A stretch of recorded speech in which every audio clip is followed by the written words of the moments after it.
Hey, what's up, everybody? Welcome to Pop Culture Philosophers. I am Rockin Robbie Billups, your host for tonight's show.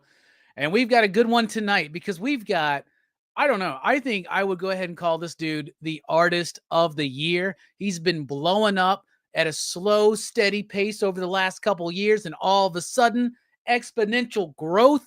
I've never been more proud because not only is this a superstar artist that I'm able to have a conversation with and bring to you, the chat, and you can join the conversation in the chat, and that's always super cool. But it's also a homie of mine. I've known this guy for over 20 years. People think I'm kayfabing that. I'm not. I love this dude. I've worked with him. He was one of my comic book. He was the comic book registered jockey when I was like super into comics and learning everything I could about indie comics and stuff like that. When I talk about getting into Mike Allred and Mike Mignola and stuff like that, this is the era I'm talking about. So let's go ahead and bring him in. Everybody give a mighty, hearty, warm, and welcome station, and maybe even a pop, pop, boom to my man, Mark Spears. What's up, homie? I'm here, man. I'm representing. Yeah, up, you know, guys? you've been on enough top 10 lists that I figured, you know what? Sure, let's bring him on. I remember back in the day, I would sit there watching YouTube, and I was sitting there going, man, Robbie has Kevin Stokes on and all these guys. I wonder if one day I'll get to be on Robbie's show. I really thought that, Robbie. This is years ago. I was like, man, maybe I could do something noteworthy enough and I'll get on Robbie's show. Why did you reach out, man? I would have brought you on, man. I'd been like, yeah, dude, we're about to review Roadhouse. You should join us. Well, I want to have, it's just the same exact reason why I didn't go to cons before Spawn came out. It's just like, I don't want to be somewhere and people go, who are you? Dude, and I'll start this real quick. So yes, I'll admit, my name's getting out there a little bit more than normal, and but I don't let that go to my head. And here's why. Last weekend, I'm traveling like for Christmas and stuff, and I go to this comic book store, and I won't say where because I don't want to call them out. But I go to this comic store I've never been to before, and I walk in, and I'm walking around. I look on the shelves, and I was going to try to find Thundercats Apex just come out, you know. So I look, I see that they had the other covers, but not mine. Then I thought, okay, I'll grab a Green Lantern. You know, I was just going to be, go in and buy one of my books. I hadn't got to do that in a while. Didn't have any of my Green Lantern that just come out, And I went, oh, either they sold out or they didn't order any.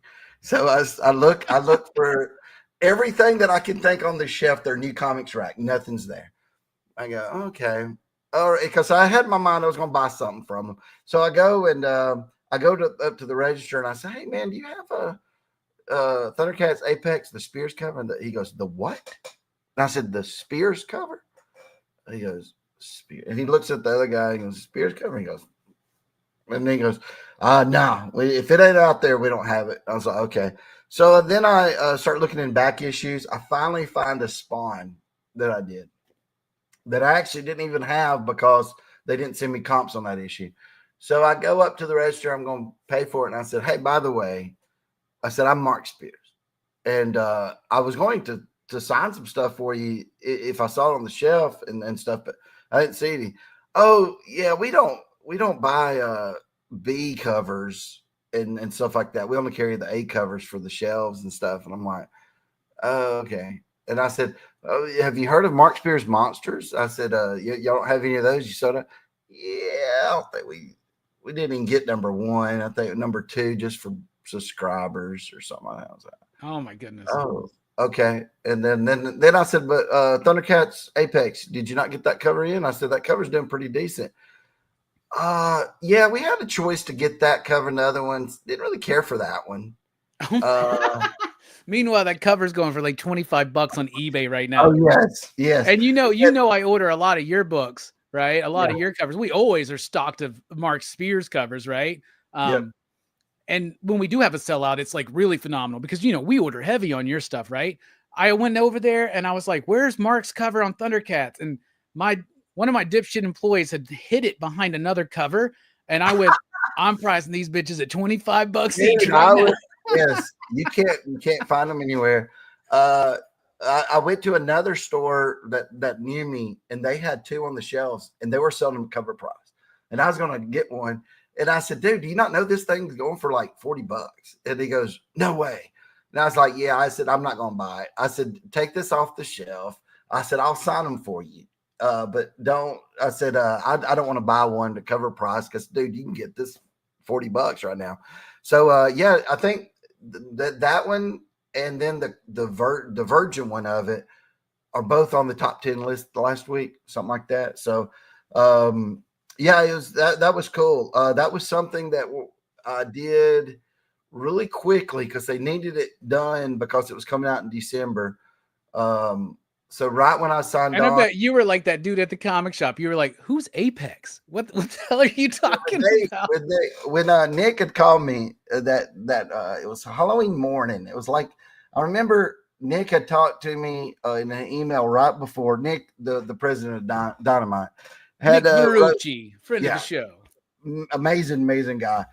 He had wrote me right before New York Comic Con and was like, "Hey, can I get you to do a Vampirella cover?" And I was like, done that, already been there. I said, I did an exclusive one time already. I said, but you do have Thundercats. And I said, and you got Silverhawks. And he's like, yeah, let me get back with you on that. Let me see. And I thought, maybe I'll get something out of that or he's got to get not. Warner Brothers to approve those ones too, right? So he had all he had to do was just check with them, basically, right? I told him, I was like, Mark is like a child of the 80s, man. He loves Thundercats. He loves Silverhawks. Yes. I was like, he loves all that shit, dude. He would eat that up, man. Yeah. Well, he finally writes me back on, I want to say it's the night before Halloween, and writes me that night. And I said, hey, did you ever, because I was trying to figure out my schedule of everything I got to do. So I'm having to turn down projects now, which never happened before. And he had said, hey, you got time for a call tonight? And this was like already midnight. So it's already in Halloween. I was like, dude, yeah, I'm up, So he calls and we start talking. And dude, I told him, I said, I've been thinking about, I wouldn't mind doing that Vampirella #1. Cause I was thinking it was just another, there's a lot of Vampirillas out there, right? Little story arcs like they do with Hellboy. But this is going to be a new series of #1. I love to be on #1s, right? That's what you want because they're collected so much. And I said, yeah, I said, I think I've changed my mind. I want to do that Vampirella. I got an idea for it. And he goes, okay. He says, well, how about, I can't say everything he said, but he said, I'll do you 2 better if you do that for me. We'll do Thundercats and Silverhawks. I'll put you on those. And then I'm pretty certain, by the way, he mentioned on the show Monday that you were doing a Red Sonja cover as well, right? I'm doing that. Yes. Can I mention that? Did he say? Did he say Red Sonja and somebody? It's a Red Sonja. Oh, is it the Red Sonja Mars Attacks one or whatever? Is that what it is? Oh, Red no, Sonja, then he didn't say that, so we can't say that. But yes, I just got finished drawing Red Sonja last night, turned it in today. Which it turned out really good. But yeah, I can't say what it's Red Sonja and something. So I can't, it's Red Sonja versus something. Can't tell you. But Red Sonja versus Chitara. And he so then let's see what so I'm going to be becoming the regular Silverhawks artist on cover A's for the after #3, I think, but I've already done a #1 and #2 I haven't done yet, but I'll be doing that. And Thundercats, I did. That's when they were like, hey, can you do this Thundercats Apex? He explained to me on the phone who that was and what it was and everything. And I was like, okay.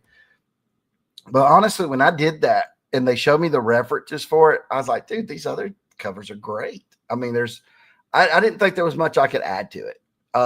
So I'm shocked that people loved it so much because the regular cover looked great. And then that painted cover by, I don't know what the artist was, that it's kind of a sandy color, tan, looked amazing.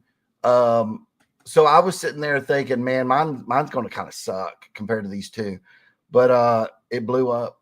People loved it. So That was trying to look great. at the covers you're talking about, because there's a lot of good covers. I mean, Dynamite is known for their covers. They always do so many variant covers out there. So they already, like I said, man, they already had that set up. And mine was a FOC cover, like right at the end.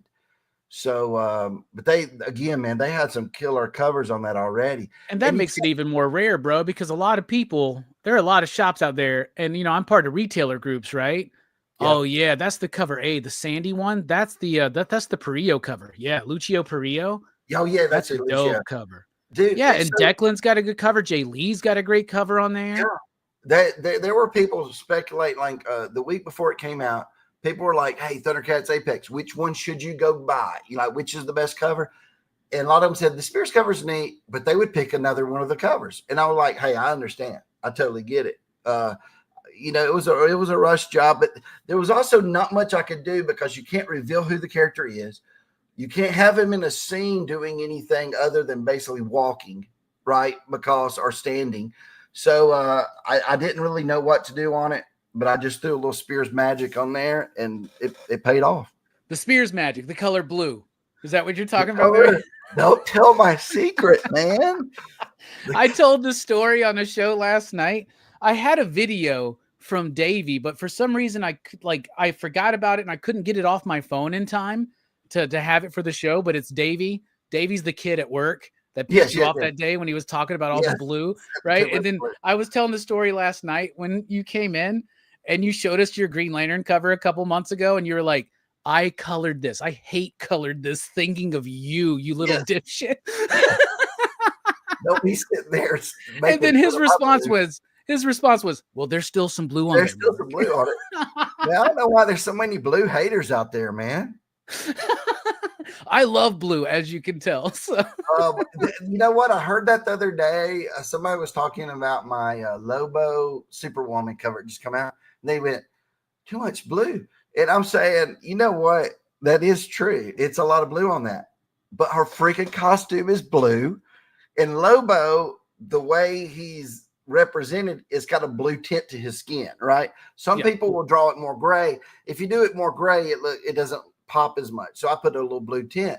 Now I could have went in there and had a green light hitting them or something, and try to mask that blue. But there's a lot of times it's the characters or what their colors are. Some people were making fun of. Okay, you probably saw this one. It was my first DC Superman cover, but it only came out in October. It took about a year and a half for it to come out. But it's Superman in space, right? And he's just by himself. People were making fun of that online, which I've learned I can't watch anything besides like shows I trust now, because I know that they will. I just can't, man, because it stays with me, right? But they were sitting there going, "Dude, it's the Oompa Loompa. It's this looks like a gobstopper." And you're turning violet. Yeah, and I was sitting there going, "Man, they are hating on that Superman." And then they said, "Mark phoned this one in, man. Mark phoned this one in. He just got lazy." And I'm sitting there thinking, "Man, that was a year and a half ago. Give me a break." And I'm sitting there, but you know what's hilarious? Some people come up to this day and go, "That's their favorite cover." So you can't, some people will just hate it, and then some other person, it's their favorite. It's just like in movies, right? You might go, "Man, I hate this other movie," and it's someone's favorite out there for some reason, right? So, but I've learned you've got to stop reading stuff and start watching videos, because it stays with me, man, and it influences me too much. I love the motivation. Like if someone says, "Well, he can't do something," I love that.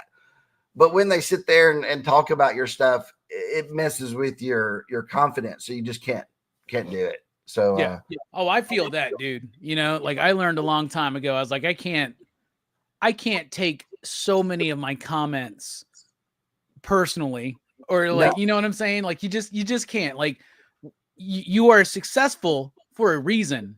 Keep doing that. Follow your gut, follow your instinct. And Mark, let's talk about this real quick, right? Yep. This has been a long road for you. I remember knowing you back in the 90s. You're sending in submissions to Marvel, DC, when you could send in submissions, right? Yeah. You rejection letter, all this kind of stuff. And you were talking about that. And I remember when you got your gig doing that issue of Big Bang Comics.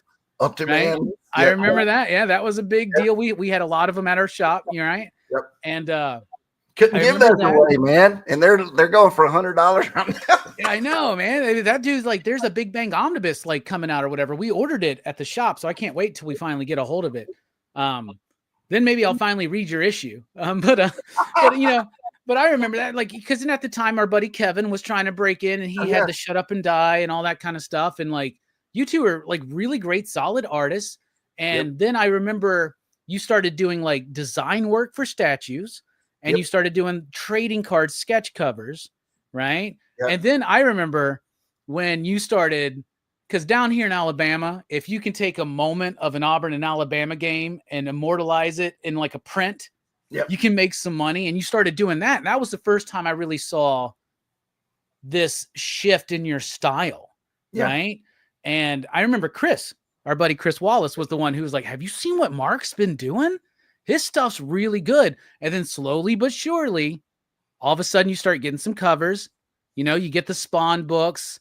You're doing monsters. You crowdfund it successfully. You got another crowdfunder going on right now. We'll talk about in just a second. And dude, you just blown up. And I cannot be more proud of you, because I remember the days where you were trying to do Hexy the Witch, right? And you were asking me for like, maybe you could write it and like I could draw it. And like all you wanted to do was draw monsters and big tits, man. That's all you wanted to do. So talk about your journey, man. I mean, this has got to be crazy. The dream came true, man. The dream came true. Because it was probably that Bride of Frankenstein cover that really started it, right? Yep, that's what I remember you coming in the shop being like, do you see how much those are going for? Here's 10 more copies. I was like, that's crazy, man. I want those 10 back now. I didn't realize it would be going for like $400. Are you serious? I didn't even take one, man. Oh my God, I'm so pissed about that. they're expensive, man. I got a few now. I have some 9.9s that I got graded from the Ken Spot. And I got them on my Kickstarter, and I put them at $1,000 because I thought maybe they went within minutes that somebody claimed them. So holy cow, that's crazy, dude. So that you're over 200 G's on that Kickstarter right now, man. Over 200, yeah. That's ridiculous, man. Dude, we were this close to not even doing it because I was like, it was taking so long to get everything done. I didn't know if I liked the covers that I'd come up with, and I thought, I don't want to put out work if it ain't as good or better than my previous work. So I was debating, man. I was like, do I want to do this? Are these covers good enough? And all this. And then I was sitting there thinking, I don't know if we will even hit 30,000. So I put it at 30 as the funding point. Cause I was like, look, it ain't worth it for me to do it if it's like 28,000.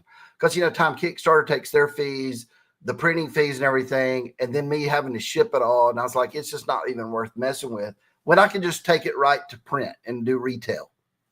So I was sitting there thinking, I justified it. And I said, look, it's fine. If I don't hit the 30 and we don't do a Kickstarter, don't get it funded, that's fine. We take all the work. I'll go and get it published through KinSpot or somewhere else. And so the work's not for nothing. We hit 30,000 within an hour or two. Couple hours. That's nuts, dude. I think we hit 10,000 within a few minutes. And dude, I didn't even advertise the Kickstarter. Like, I didn't even let people know really that it was happening. Normally you get a landing page for about a month and just keep pounding it out there like, hey, it's going to happen. I knew that people knew that I was going to do it from like the comic series. And when I went on podcasts, I kept saying, hey, Black Friday, I'm going to do something. But dude, people were just sitting there waiting. And I feel bad. Some people said they didn't even catch it till the next morning. A lot of things were already sold out. So it's but the Kickstarter is amazing. Let's see. I'm going to throw a link out in the chat. There is a link in the description. There's a link to the new Kickstarter right there. By the way, you've tried, like, I think, and like issue number 2, one of the issue number 2 covers is my personal favorite. Yeah, 2C. It's I don't know. She looks like a vampire. Kind of something. I don't know. It's like the blue one with the huge tracts of land. That cover is going to be super hot, dude. I guarantee it. Do you know the one I'm talking about?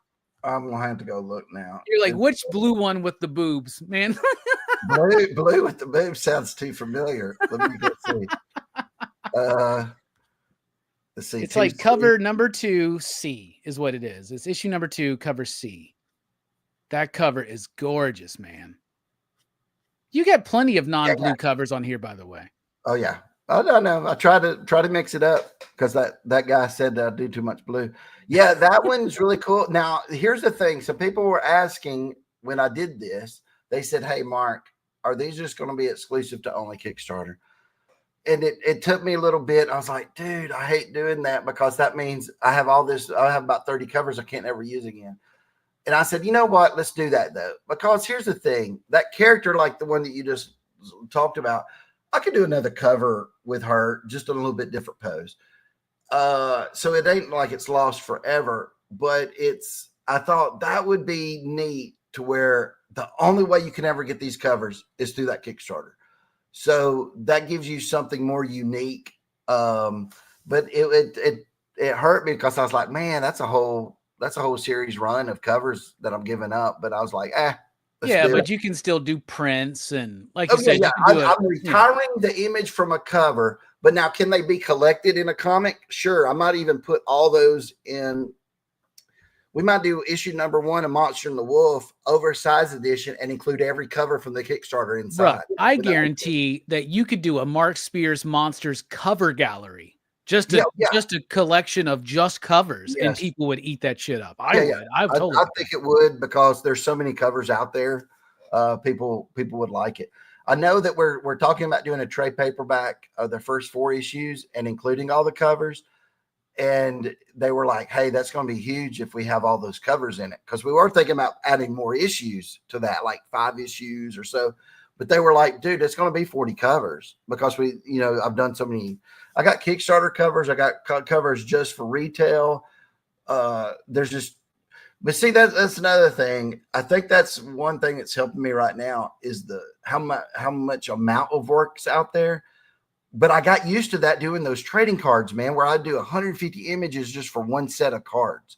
So that really helped. But yeah, there's a lot of covers. So I wouldn't mind doing a cover gallery of some of the monster things. I think that would be neat. I will do that on Monster and the Wolf just so there's images you used again. I'll do trading cards of the Monster and the Wolf covers because people remember the trading cards I can't keep in stock anymore. And I only print them at one time. I don't keep printing them or anything. So they're almost sold out of series 2. And once that's gone, I'm going to do another Kickstarter in maybe February, March for a Halloween edition that'll come out later this year. And that one, I think I'm going to design it for retail. So we can distribute through Diamond or something and have it in every comic store. So it's not just on Amazon. Yeah. Oh, that's cool, man. That's a great idea. Super proud of you, man. You've really been. Here's the thing, guys. Mark's been putting in this work for decades. This isn't just overnight success. You've really been working at it. So let's go back. Let's learn a little bit about Mark. Like, I know you, but some of these people may not super know you. I don't know. How did you get into comics? What's your journey there? What caused you to decide to be a comic book artist? Oh gosh. I loved animated shows like Spider-Man and His Amazing Friends.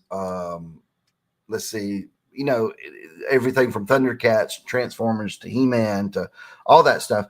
Well, and then I realized there were comic books out there too. When my mom brought me home some when I was sick one day when I was probably about 6 or 7. And I was like, oh man, there's these books that have these same characters in it. Like there was a Batman and a Superman she brought me. So that was really interesting. That got me into reading and stuff, right? Because at that age, you don't want to read. Books aren't that fun, but comic books, that I would read it, then reread it, right? If I missed something. So then I decided I love drawing and stuff already. So I think I just wanted to. I can't remember a time that wasn't my career choice. Like even when people would ask me in like 6th grade, oh, I'm going to be a comic book artist. And I didn't even know how much they made or anything at that time. when I got into high school, you know, it was Todd McFarlane, Rob Liefeld, Jim Lee, all those guys, and the huge boom was going on. So that made it even more me want to do it more, to where I was like, oh, I can do it, and I'll probably get paid a lot to do it, because those guys are making a fortune at that time, you know. So I remember back then that I want to say a cover artist was making around $2,000 to $3,000 a cover, because they had published that like Marvel Age or something like that, and I was like, oh man, I can do that. And you know, but back then you wasn't a cover artist, you was an interior, and you did the covers. That's what they would do. So no variants back then, right? No variant covers, really. I don't even. And when there were, it was like, oh, this one's McFarlane with gold. This one's McFarlane with silver. Yeah, it was the same image, just changed. So, and then I remember they would do, if you was a superstar artist like McFarlane, you would do a cover to like another, like Marvel Tales or something, that you didn't do the interiors. I know he did a Quasar cover at one time, but it was very rare that the artist on the cover did not do the inside. That was rare. It was is odd. So you're programmed at that time to start learning how to do stories, how to tell stories, and all that stuff. So I sent out my first packet right after high school. I sent some to Todd McFarlane, sent them to Marvel DC. What I got back was a lot of form letters usually. But then I had heard Todd, I got some of those videotapes that were coming out that Todd would talk about how he broke into the comics. So I did the same thing. I call it the McFarlane method. I got a chart. I wrote down all the art, the companies. Then I went to, back then, that's how long ago this was, Jennings Collectibles. If you ever remember, that's where Comic Corner started that we worked at. Yep, that's where exactly, because it was a baseball card shop. Yes. And a guy like started like, well, let's do comics in the corner, and we call it the Comic Corner. Yep. And that was my first comic shop, was Jennings, man. Jennings was a big deal. And dude, walking in there in the early 90s, I just hope that sense of awe hits people when they walk into my shop. You know what I'm saying? It was amazing. I mean, it was the fun. It was like going into Toys R Us, but even better. Because, you know, Toys R Us had a lot of toys, but it would be like only a certain section that you like. Everything in the Comic Corner, when you go into that, was like amazing. So I would, what I did, I took a notepad and a pencil, because it didn't have phones back then. You could just take a picture with. I went through every issue and wrote down the editor's name, right? Because that's what Todd said to do. I'm talking about imprints that they don't exist anymore. You know, probably didn't exist, but for one issue back then. But anybody, you're sending it to Malibu, you're sending it to Kitchen Sink, you're sending it to everyone you can think of, right? Everybody that published a comic. So I would write down their address and then editor's name, and I would get all that. And hey, speaking of the comic stores back then, I remember going into, gosh, it was we call it the medical mall now, where you go get x-rays and stuff. But it was that mall had a store in it, a comic store. I remember that. Hardly anybody remembers that store, dude. And it was a very, very small shop, but you had to walk down this mall that a lot of stores wasn't there anymore. It was just empty, but you'd walk in there. That's where I got Spawn #1. I couldn't find it. Jennings was out of it, but they had it there. But then, I got mine off the newsstand at a gas station we used to go to, like a Papa Jack's or something like that. So I still have that exact same copy. Newsstand beat to hell and back, dude. Yeah, newsstand edition. Oh, wow, that's awesome. So I sent out those things. Nothing. I would get back. Sometimes I would get back a personalized letter. Sometimes not. But I was methodical in that, man. I kept doing it over and over. A thing back then that was going on was called American Online, which if you're the younger generation would have no idea what AOL is, but it was the internet in its first phases, CompuServe and all that, where you would get on and there would be groups, and it was like bulletin boards, and some DC editors, they had a DC group on AOL, and there was some editors on there. So I was using everything I could. So I would go on there and message those guys. And they'd say, yeah, we got your packet, Mark. And, you know, you're no good, blah, blah, blah. John Byrne, I talked to him one night because he was having some kind of like discussion. And I that's wrote like one of your favorite artists from Oh, when you yeah. were a kid, right? Was John Byrne. I I remember bonding with you over John Byrne's yes. Superman. I love John Byrne. Everything he had ever done was so awesome. And he told me, as I was like, "Hey, can you give me some advice? To being a comic book artist." He goes, "Like, don't." And I'm like, don't what? Don't He's be a such a comic artist." crotchety, ornery guy, He dude, is. right? He is. And so yeah, don't meet your heroes. That's what I would say. Don't talk to them. So that was weird, and I got a conversation with the one who talked to me the most was a guy who was over Green Lantern at that time. I won't say his name, but he was very mean to me, but kept talking to me, which was weird. When I would send stuff in, he would write it back in like a highlighter and stuff, saying, "This is horrible. You'll never work in comics." Circling things, and it was like, "This is just crap," and all this kind of stuff. Then Meanwhile, you're like, "Motherfucker, I'm 18 years old. Shut the fuck up." right. I mean, then I would, because there were some guys, like there was a guy named Chris Duffy over at DC, and he was an assistant editor for like Superboy. Nicest guy ever. I'm still keep up with him on Facebook. He went on to do Nickelodeon and stuff like that. He would send me things back of encouragement, like, "Mark, work on these things." He'd send me some Tom Grummett pencils where he's sketched out some thumbnails. Work on the storytelling part, study this anatomy and all this. That was helpful. These other people just saying how bad you suck does not help. But that guy just, I kept sending in submissions for the Green Lantern editor, and it was just, it never was going to have it. So it was really nice that I did do some Green Lantern covers. I know I did that John Stewart here a couple months back, but it was finally great when they said, "Hey, do you want to do a Hal Jordan Green Lantern, the connected cover?" And I thought about that when he gave it to me. I was like, "Yeah, I'm doing this out of hate for that editor back then." You should send him some copies, man. He's not in comics anymore, but I keep up with him. I know what he's doing. And you're then, like, I fucking keep up with my enemies and my friends from hey, I forgive, but I hold grudges. And so that okay, here's what's so funny. The guy, I don't know what he looks like, but what he looks like in my mind, I've put him on the Green Lantern covers. I just did 2 more Green Lantern covers, and one of them is let's see, like Green Lantern. This will come out next year, probably February, March. Green Lantern is saving this woman from this guy who's about to hit her with a car, and this big like elephant mastodon, whatever they call it, the big old one with the big trunk, steps on the car, and the guy's getting out. And that was my interpretation of what this guy looked like, in this car. The next cover I did, they wanted something. They said, "Hey, how about it's in a monster truck rally?" So I drew it where the guy's being chased by a monster truck of Green Lantern driving the monster truck, going to run them over. and they said, "Hey, this looks too close to so-and-so," which wasn't the guy that I was talking about.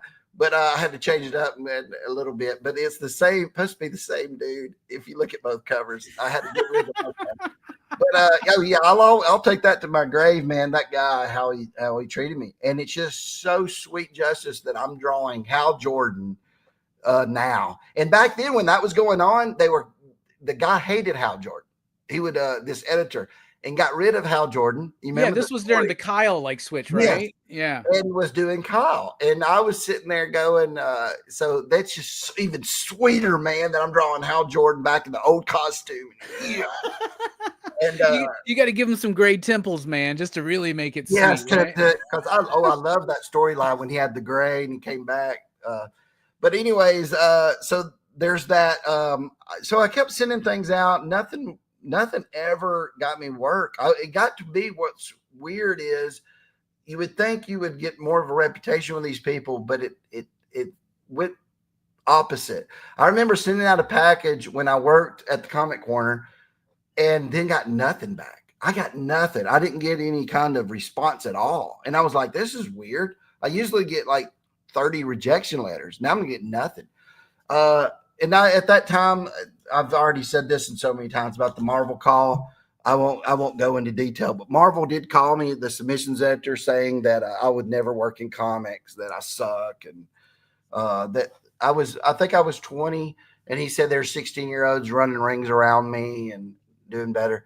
He's talking about one. It was probably J. Scott Campbell was the one 16-year-old he was fucking talking probably, about. Yeah.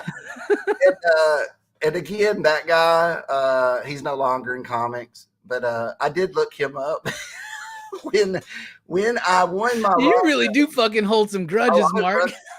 When I won my Rondo Award, of course, I'm not working in comics still, but I won that back in 2021, and I was going to write the guy and say, hey, man, I was going to say, hey, you motivated me. Even though you think you might have just discouraged me, I thought about that phone call my whole life and motivated me to do, work harder and more hours. But he had passed away. He had passed away a year earlier. So I hate that. Man. But honestly, those guys, you hate that you haven't been able to rub his nose in it before he passed away. But he didn't know that. Honestly, that motivates me so much when you have this competition like that, or you have this person saying no. They think they might be belittling you or whatever. They're motivating you, man. If there hadn't have been that editor at DC, if there hadn't have been that guy at Marvel calling me, I might not have done what I did. If there hadn't have been a Kevin Stokes, man, when I go, I don't know if there's anybody out there when I'm trying to get into comics when I knew you back then, right? I was the top dog at that time, honestly, around here, right? There was no one else, in high school or something that was close. Then I go in there and I see that there's this other guy that exists called Kevin Stokes that's already been published a couple of times. Oh, it infuriated me that he existed. And I remember the first day I knew about him, Mike Kinney had this banner outside and it said big time artist Kevin Stokes, because the book was called Big Time. If you remember that one, right? That was his first public book. Well, I thought that was what his nickname was. So every time I would refer to him to Mike, I was like, hey, man, Big Time Kevin Stokes. I'm going to call him Big Time next time I fucking see him. Yes. What's up, Big Time? Yes. And but honestly, and it reminds me of like in basketball, Larry Bird and Magic Johnson, they don't exist if the other one don't exist. And I could see my stuff dropping off when Kevin Stokes started moving away, and remember he went to Atlanta for years and stuff. So he worked with like Georges Genti and oh my God, I can't remember. God, he worked with a lot of people. Mark Teixeira, for instance. But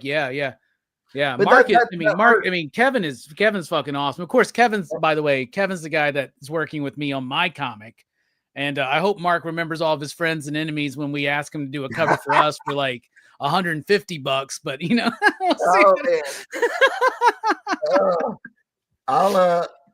we'll talk about that. We'll have to negotiate. We'll have to negotiate. I'll have your people call my people. But I tell you that helped when I had Stokes there every day, because he would come in the comic store all the time, showing me his new stuff. And I would see people, other people looking at it, go, man, this is amazing. I'm like, you think that's amazing? Wait till I get home. I'm going to draw something even better than that tonight. Cause I just love that competition, right? Yeah. Like distinguished competition, right? Yeah. And y'all were both just like elevating like and honestly, if you look at the work from you and him from back in the day, like in our eyes now as like 40-year-old men, right? We're all like, man, that sucks. Yeah. I look at it as you see the problems, like why you weren't getting the work that you could have got, now. So but it's because it hadn't been refined yet, right? And I love that you mentioned that there are people that were like, I love that you mentioned like the one dude who was like very encouraging and saying, well, no, but here's what you can work on. And then you're right, dude. Those people that tell you no. I remember when I told everybody I'm starting a YouTube channel. I'm going to be talking about movies. We'll talk about comics. People are like, that ain't going to fucking work. All right. Please tell me that again. And I still, we all still have our haters, right? And it's like not just proving them wrong, but it's just like, who cares? Like, it's just like, Stepping up, man. There was a time, I don't know if you watch a lot of wrestling, but there was a time Jericho was on Raw a lot. Yeah. And he had his whole gimmick was a list, putting you on the list, and he would do this. It lasted for a couple of years. That's what I got, man. I got a list of here of those people. But again, it's not out of hate or revenge. It's just out of, okay, you told me I couldn't, I'm going to show you I can. And you don't, honestly, in the end, they don't care if you do it or if you don't. But in your mind, you're like, I'm going to prove them wrong. So yeah, it works. But so I guess let's see. So I sent all that stuff, didn't work. Let's see. Then around 98, eBay started becoming a thing. I had some artwork on eBay, right? I would sell some stuff on there. The guy from Big Bang Comics saw something I did on eBay, wrote me and said, hey, would you be interested in doing some interiors? I want to say 5-6 pages. I can't remember how many, maybe 8. But he said, but you got to do it in Kurt Swan style. And I was like, oh man, so my first job, and people can't see what I can do. They're going to see that I can mimic Kurt Swan, but I took it, no pay. And it didn't even come out. You didn't get paid for that shit? No, I didn't get paid at all. It didn't even come out until it didn't even get comps. They didn't even send me any issues or anything. I think the biggest order they had was from the Comic Corner. Yeah, right? I'm This sure. is the biggest order. They were like, holy crap, we cracked like 2,000 this month. Yeah. I remember when it was in previews solicited. I thought, oh man, I arrived. I'm in previews now. And let's see. So that came out. It didn't even get released till like 2001. But the artwork, I had turned that in 99. Dude, I wonder what that's going for right now. Right? First published work from Mark Spears. The I comic think we're setting the trend right now. Everybody go find that. What was it? Big Bang number what? Do you remember? Is Giant Size Special number 1. Oh, dude, that's right. It was the special. It's cover price. Wrote me about that. Said it's going for $100 now. Just a couple weeks ago, you could get it cover price or less. Right? Wow. I don't know how many exist, but not much. Dude. And this is like what we're talking about. That was published in 2001. Like. That's the comic book industry is so anemic at that point, right? And that's something I really want to point out too. Like Mark is a real fucking dude. First of all, Mark wasn't 15 minutes late tonight. We started 15 minutes late because he was right on time and we were just bullshitting in the background. Then I realized, oh fuck, we should go live. But like you were there during those anemic times. We're working at the comic shop when Marvel's in bankruptcy, when nobody's buying comics, and we were. I remember like we've been like, man, nobody's buying fucking comics. What are we gonna do? That's all we do is comics. We don't even do magic and shit, right? Nope. And you came up with that dice game that was skirting the rules of gambling at fucking the shop, right? I remember that, man. Oh gosh, I remember that. Because I used to do that at trading card shows. I used to go to those, and when I was around 17, 18, and get tables, and I would see other people doing that. I'm like, oh, we're gonna do the same thing. So yeah, as long as you got $1 value back, it could be in a comic book that we couldn't sell. But dude, I remember. Yeah, basically what would happen is you would take 6 dice and you'd pay $1 to roll it, and whatever number range you hit, you would get whatever was up there, and it would be like it was. And I remember there was one customer in particular who we would make like $100 a day off of, man. And we're just like putting up shit we can't sell up there, man. Right. And then like a Gundam. Yeah. But dude, it was working. That was amazing. I forgot all about that. Yes. Because again, you're getting it's almost like those things where you put a quarter in and you're trying to get something, one of those machines. It's the same equivalent. You're just as long as you get that $1 back, right? Whatever you spend. Yeah. I think we did it $1. And man, that was some good old days right there. Hell yeah, it was, man. Those are some. We were doing some weird stuff. I remember the first time they revealed an image of Spider-Man from the Spider-Man movie, and we just like copied it and made a framed poster of it. Yes, we made a poster of that. And I remember. You remember Chris had the idea he would cut out magazine pictures and frame them, and like he would sell those for like $20, man. He went and bought the Bruce Timm Batman book. The really big one, cut them out with the X-Acto knife, put them in frames, and sold them for like $20, like you said. Yeah, I still have some of those. I have that great Bruce Timm Two-Face pick from that, right? Still framed up. I still have that image. I get the Bill Sienkiewicz Batman. Like, I still got some of those, man. They look great. They really do, man. Chris come up with the idea of okay, back then there's not a lot of merch at all for like Cobra and all that stuff. He went and got Cobra patches that they made, and then started ironing them on himself on hats, and we'd sell the hat with the Cobra patch on it. Dude, I mean, it was inventive. Do you remember when he started making Thor hammers?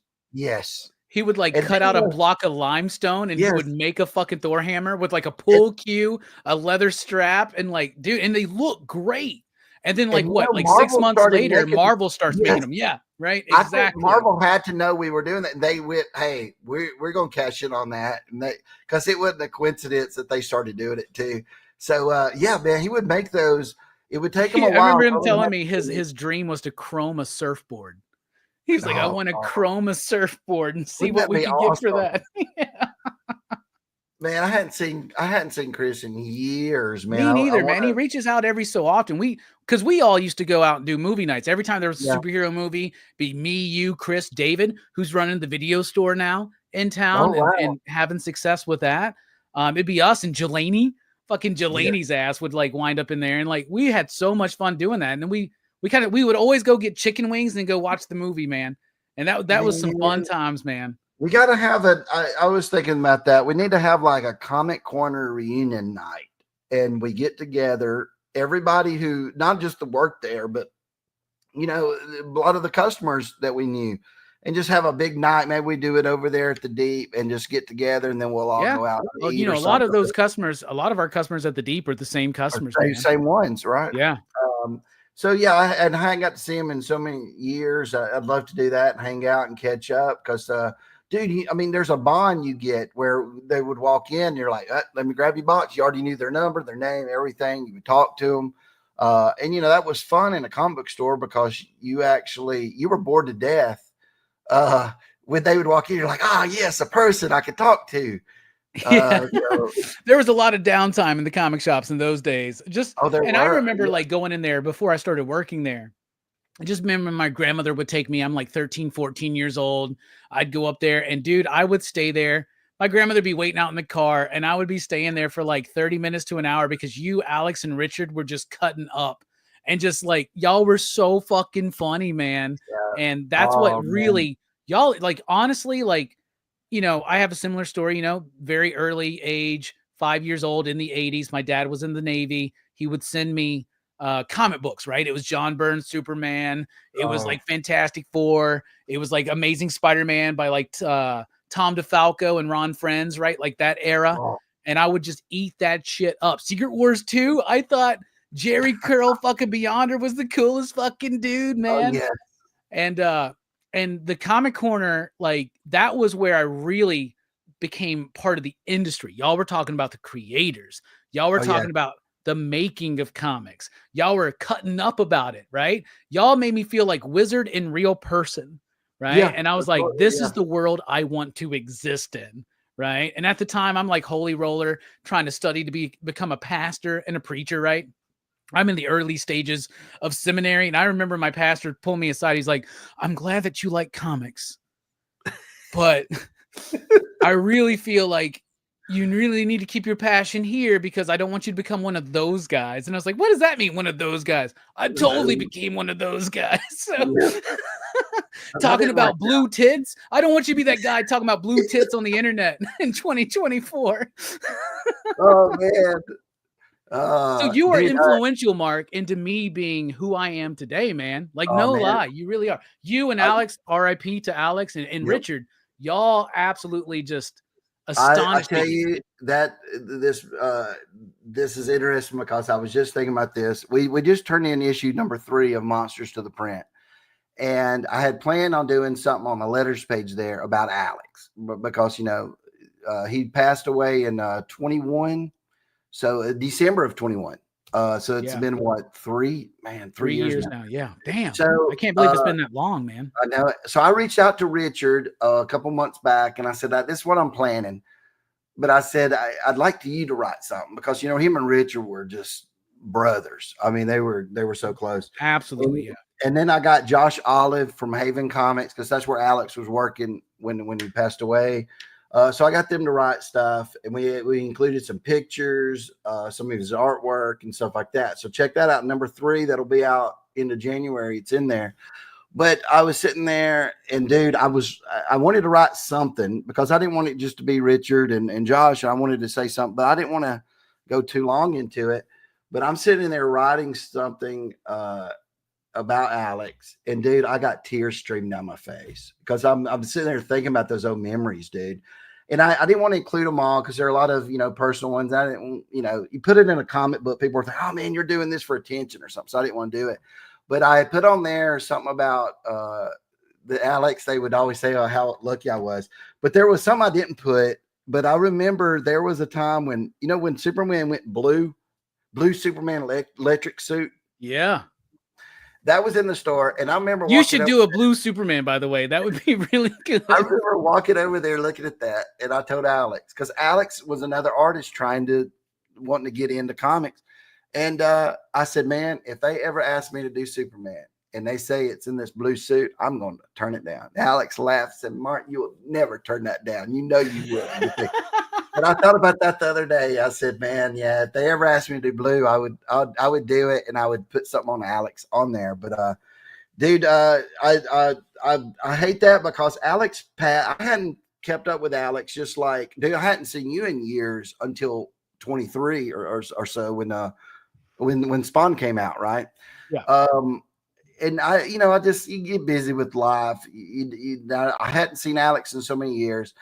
And it just really hurt because when I found out in 22 that I was doing the Spawn, I was like, man, Alex would have just loved this because, he likes Spawn and monsters. So I hate that he wasn't around to catch all this. He would have just thought it was something else. But yeah. And Alex, by the way, y'all, Alex out of everybody was the funniest fucking dude. I loved. He kept coming to the deep. Even when he worked at Haven, he was still coming to the deep. He'd be there every week. I love chatting with him. Him and Richard were doing that show Killing Time. I was on an episode with them when they were filming their little sitcom at the comic shop and shit.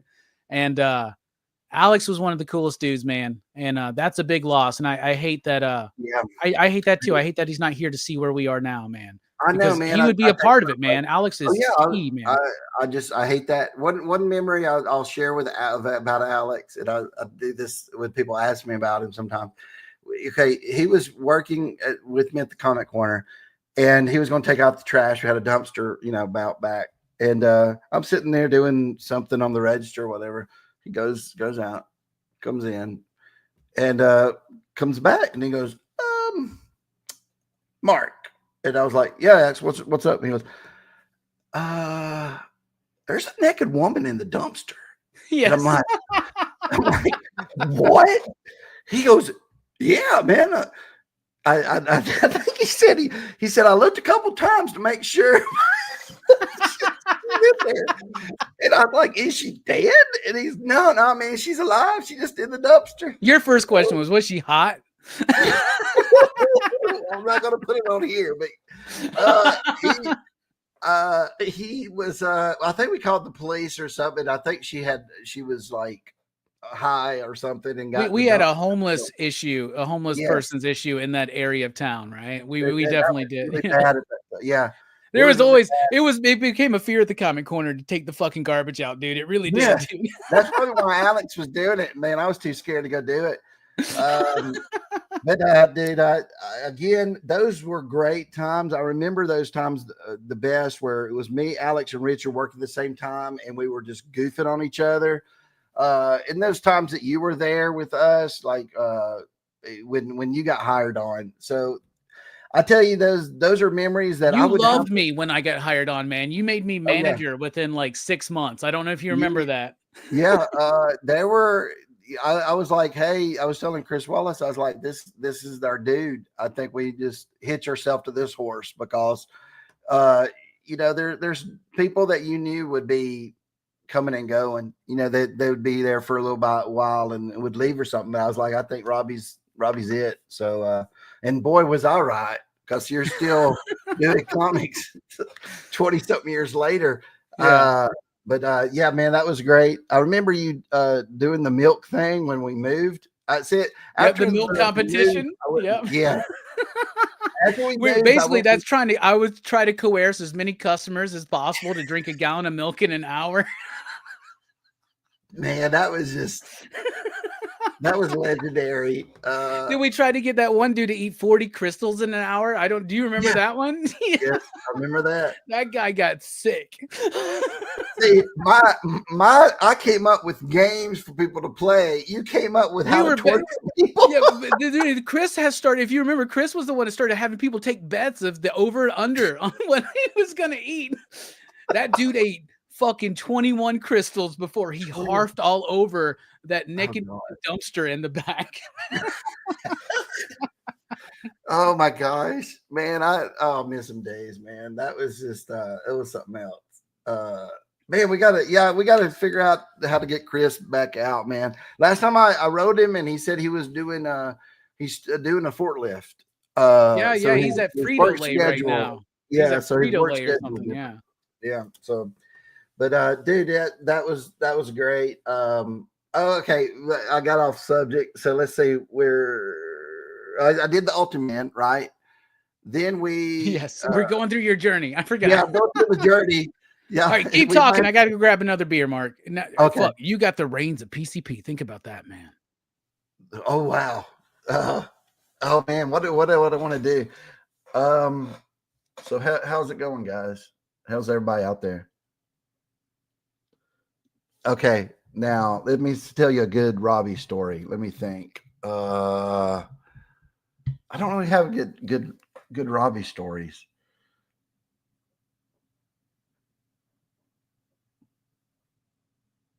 Let's see. Well, hey, chat. Y'all let me know.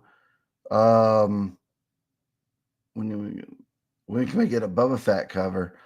That would be with Marvel, so I don't know. That might be a while. Tell us some juicy Robbie stories, man. I don't. Yeah, don't go silent. I'm trying to think of a good Robbie story. Oops. Gosh, I don't really. Robbie never did much wrong or anything at the store that I can laugh at. I'll tell you this.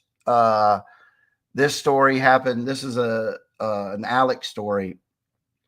So we just got bought out at the comment corner by a new guy. Craig Hogan was his name. He just bought the comic book store. So this is right before, I'd say about a year before Robbie started working there. And when he bought the store around Christmas, and he's taken me, Richard, and Alex out to eat. And we go out that night, and me and Alex and Richard have been talking and said, okay, hey, Robbie, I'm going to tell this Alex story. I need to leave? No, I couldn't think of a good story with you. I was like, Robbie never really did anything wrong. I mean, there was that time that we were thinking about going to a con together, me, you, Chris, and David, I believe. And I wound up going with Jelani and Wes, but like you were like freaking out because you were like, Robbie's not going to smoke weed while he's there, is he? And then I was like, yeah. And you're like, what if people can tell? What will they think? Now there was I remember back then, man, when you would show up and I remember some stories where you would say, man, somebody what was it? Somebody broke in last night or came into y'all's place and didn't you get beat up or something? Somebody took your weed one day. I remember something like that. No, you're probably thinking of somebody else there, man. I'm taking some of your friends now. I think you are. Yeah. And he had like a black eye or something. I'm like, what happened to you, dude? And he goes, dude, somebody came in my room last night and got my weed. And I was like, oh my goodness. You're like, Robbie, are you okay? Here's the Alex Richard story. Okay, so Craig Hogan, if you remember Craig, he owned the comic store. Yeah, he wanted to turn it into a model train store, man. I remember that. When I started working there, was right when he had sold it to Chris. I remember. Yeah. So he buys it at Christmas for Mike Keeney. He takes me, Richard, and Alex out to eat at Outback. Richard and Alex talked to me before, and they said, man, we didn't get no Christmas bonus this year, which I don't even know. I don't think Mike ever gave us a Christmas bonus, maybe $50. I don't know. But they You'd were be like, get a free $2 comic. yeah, exactly. Here's By a the way, gift. Mike, for all of his faults, was the reason why I got into like Brian Michael Bendis and Mike Oh, Mignola and Mike Oliver. That dude really pushed dude, indie comics. he opened my mind up to Understanding Comics by Scott McCloud. There was all kinds of great storytelling and stuff. But so we go out to eat that night, and I remember they told me, they said, man, we're going to order the most expensive thing on the menu because this is our bonus, right? So Craig had went to the bathroom. He comes back, and that's what they told me. And then Richard, though, is a vegetarian, so he orders like the most expensive whatever it was. Alex gets the biggest steak and a side of like lobster, whatever he could get, the most expensive thing you could possibly get. I don't remember what I got, like what I normally get there. Where'd y'all go? Were you at the Fog Cutter or some shit like that? No, Outback. Outback. All right. Yeah. So, y'all get let's get 3 of those those onion things. So even the most expensive thing was probably only like $30 or something. It wasn't too high. So anyways, we do all that. And Alex and Richard the whole time were just like not that happy. They were a little upset because they thought, man, this is our bonus. We're not getting no bonus and all this. And I remember we're leaving. We're walking out in the parking lot. And we're all going. We're like, see you guys later. Bye. And everything. And Craig goes, hold up, guys. Hold up. Come here. He goes, just want to thank y'all for your hard work and everything. He goes, I know I'm your new boss or something. But I want to give you this, and gave us an envelope each. And we opened it up, and it was a whole paycheck of, probably about $300 for each of us. And in 1999, 2000, that's a big deal, yo. That's $1 million now, probably. But it was that was huge, and I mean that made Christmas that year. But Craig, he's no longer with us either. Was a great guy. It's sad, out of that table, it's just me and Richard that are still here. But I saw Richard not too long ago. I saw him just a few weeks ago, man. Wife, kids, super excited, man. Super happy for you too. Wife, kids, me. Dude, I got single, reading comics, still talking about him, working at a comic shop. I ain't changed, I guess. Man, yeah, I got 2 kids. You're famous around my house because we went to. It's been about 3-4 years, maybe 3. We was out eating Shogun one night, and we get up, we're leaving. And I'm walking out, and I see this dude who looks just like you. And he's right here to me. Like I'm walking by, and I look, and I said, Robbie? And the guy, but he wasn't facing me, right? And he turns around to me, looks at me like, what the heck? Who are you? You ain't Robbie. And I went, oh. I said, sorry. Well, my kids saw that, and they laughed and laughed. And that they keep itching all the time. So they'll just be somewhere and they'll go, Robbie? And so now you're infamous. Now they've met me. So now they know what the real Robbie looks like. Yeah. I'm telling you, but that's, you're famous around my house now. Robbie? They'll say that all the time. And I was like, dude, he looked like him, man. I can't, I hadn't seen you in years, but he looked just like you do now. And, but man, I wish I have better hair though. I'm just gonna say. Probably. I won an award for it, Mark. Just like I don't know if you knew that, but I won an award for my hair last year. Oh, I didn't know that. I have. It's right back there. If you need me to prove it, I can show it to you. But I think you believe me. I believe you. You've won awards, so have I. I was thinking when you gave me the channel, when you said, "Okay, Mark, you got the PCP," and you left, and I was sitting there thinking, that I've seen that video of Comic Tom taking over what's his name's channel. Remember? Yeah. I kept thinking of that. I was like, man, I'm Comic Tom now. I gotta figure out what you gotta start plugging your book. That's what he did, man. That's what I should have done. Everybody go to Kickstarter right now. I didn't even think of that. Tom's a homie of mine, man. Have you ever met him?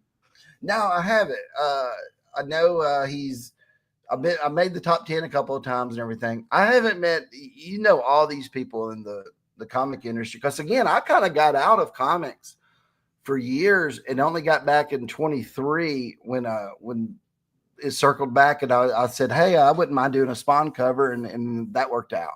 Yeah.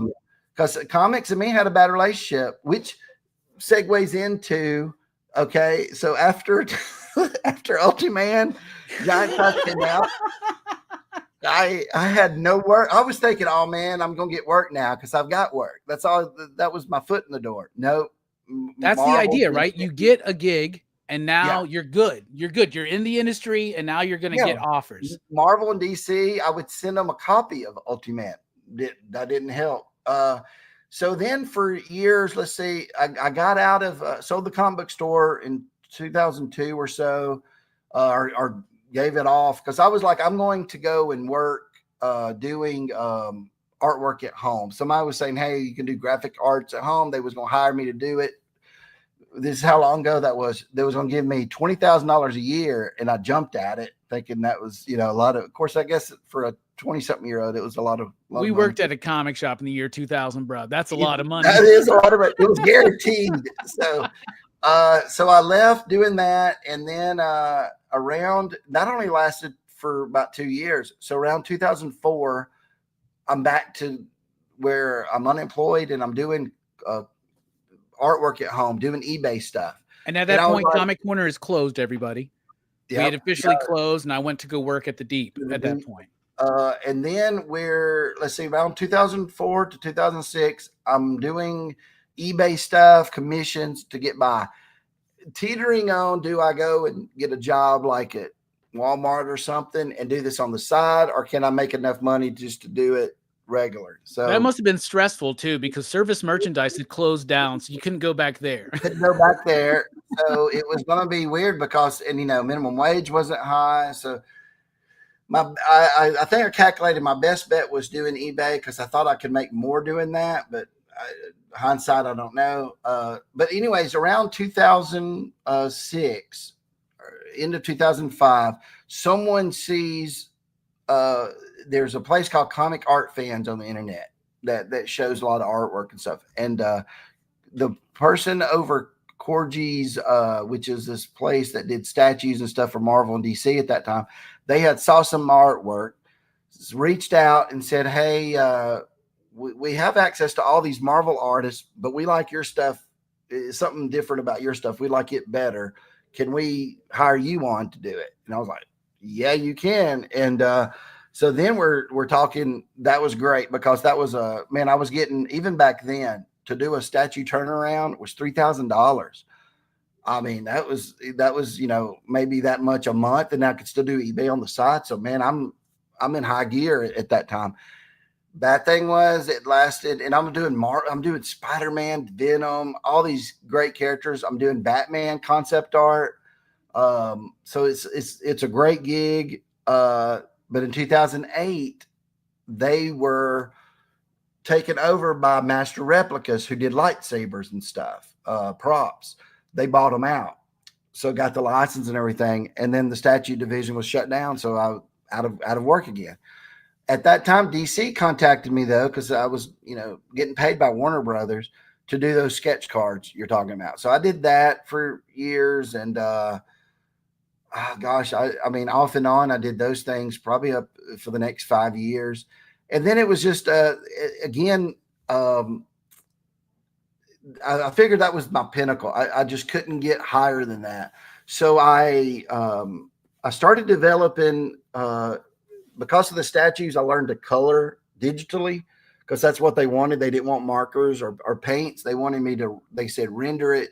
And I was like, what's a render? And they were like, and just so everybody knows, like Mark used to do colors brilliantly when he would do it like physical, right? Like right. You were using like whatever the medium was you were using, you were able to like do colors so well. And that's weird because a lot of artists wouldn't take the idea, oh, I should learn how to color my stuff too, right? Because back then it was just like, I want to be a penciler. Right? You know what I'm saying? It might be an inker too, because you're like, oh, I can ink myself. But well, I didn't. So I learned to do digital colors a little bit on the statues. And then when I moved into doing the sketch cards, though, which was Copics and all that, that's when I got the love of doing colors, because I was like, oh man, I'll take this image and then I can color it and I can do it in a way that looks really cool. DC realized it and put me on all the promo stuff, on the packaging, and got me to do these oversized cards that were painted and stuff. So that was really neat. I thought it was going to go somewhere. It kind of didn't, but I went and took the digital stuff and started practicing more and thought, what if I could do a horror cover for a magazine, like Monsters of Filmland, something like that. So I practiced for about a year, sent my stuff in there. One magazine said, Diabolic magazine said, hey, we like this stuff. And I was even saying I would do it for free because I was thinking, get my foot in the door, then the next one I'll charge them. But now everybody else turned it down for free. But Diabolic says, no, we'll do it, but we're going to pay you. And they said, hey, this is so good, we think it'll win a rondo. And I was like, what's a rondo? I don't know what that is. And they said, oh, it's awards for you're like you talking about the basketball player from the Celtics? Yes. Like, what are you? Yes. Who at that time he was the best known rondo. So I remember I did about 3 covers for them. All 3 were nominated for awards. None of them won, I think. Got second place each year. And then they shut down because print media, right? They just couldn't, they focused just on online. So then I was like, oh man, I'm getting my foot in, and then something happens, right? It's just messing up. So then I switch over to, now that I know how to do digital colors pretty decent, I switched over to around 13 to 17 doing sports art. Like you was talking about Alabama, Auburn. I even tried some basketball and stuff like that. Upper Deck noticed, reached out and said, hey, we like your sports stuff, and I tried to do some hockey there and Michael Jordan stuff, which I got paid for, but it never saw production. And I still have those. It's just like, they were like, can you make it tighter? And I was like, what are you talking about? Because I would do like Michael Jordan, make it tighter. It's like, tighter. Okay. So I would go over it again. I was like, they make it a little tighter. And I said, dude, I have no idea what you're talking about. Tighter. I just can't figure out what you mean. But so those never really came about, but I did do the hockey and I did some sports stuff over there and Michael Jordan stuff. And then I even did some dinosaur stuff. I did weird things. And some of them got produced at Upper Deck. Like they did a thing where you make your own king and queen and ace and all that. Those actually exist out there and they're signed or something. But that got produced by Upper Deck. So then it got to be about 2020, and I'm still floating around doing this full time, but doing like graphic art stuff on the side. So I'm doing art full time basically, but I can't get anywhere. The income's going lower and lower. And then I think in 20, I said, I'm going to quit. This is as far as my art journey can go. Because then there comes a point where you're just being an idiot. If you keep doing the same thing for 30 years and you can't get ahead.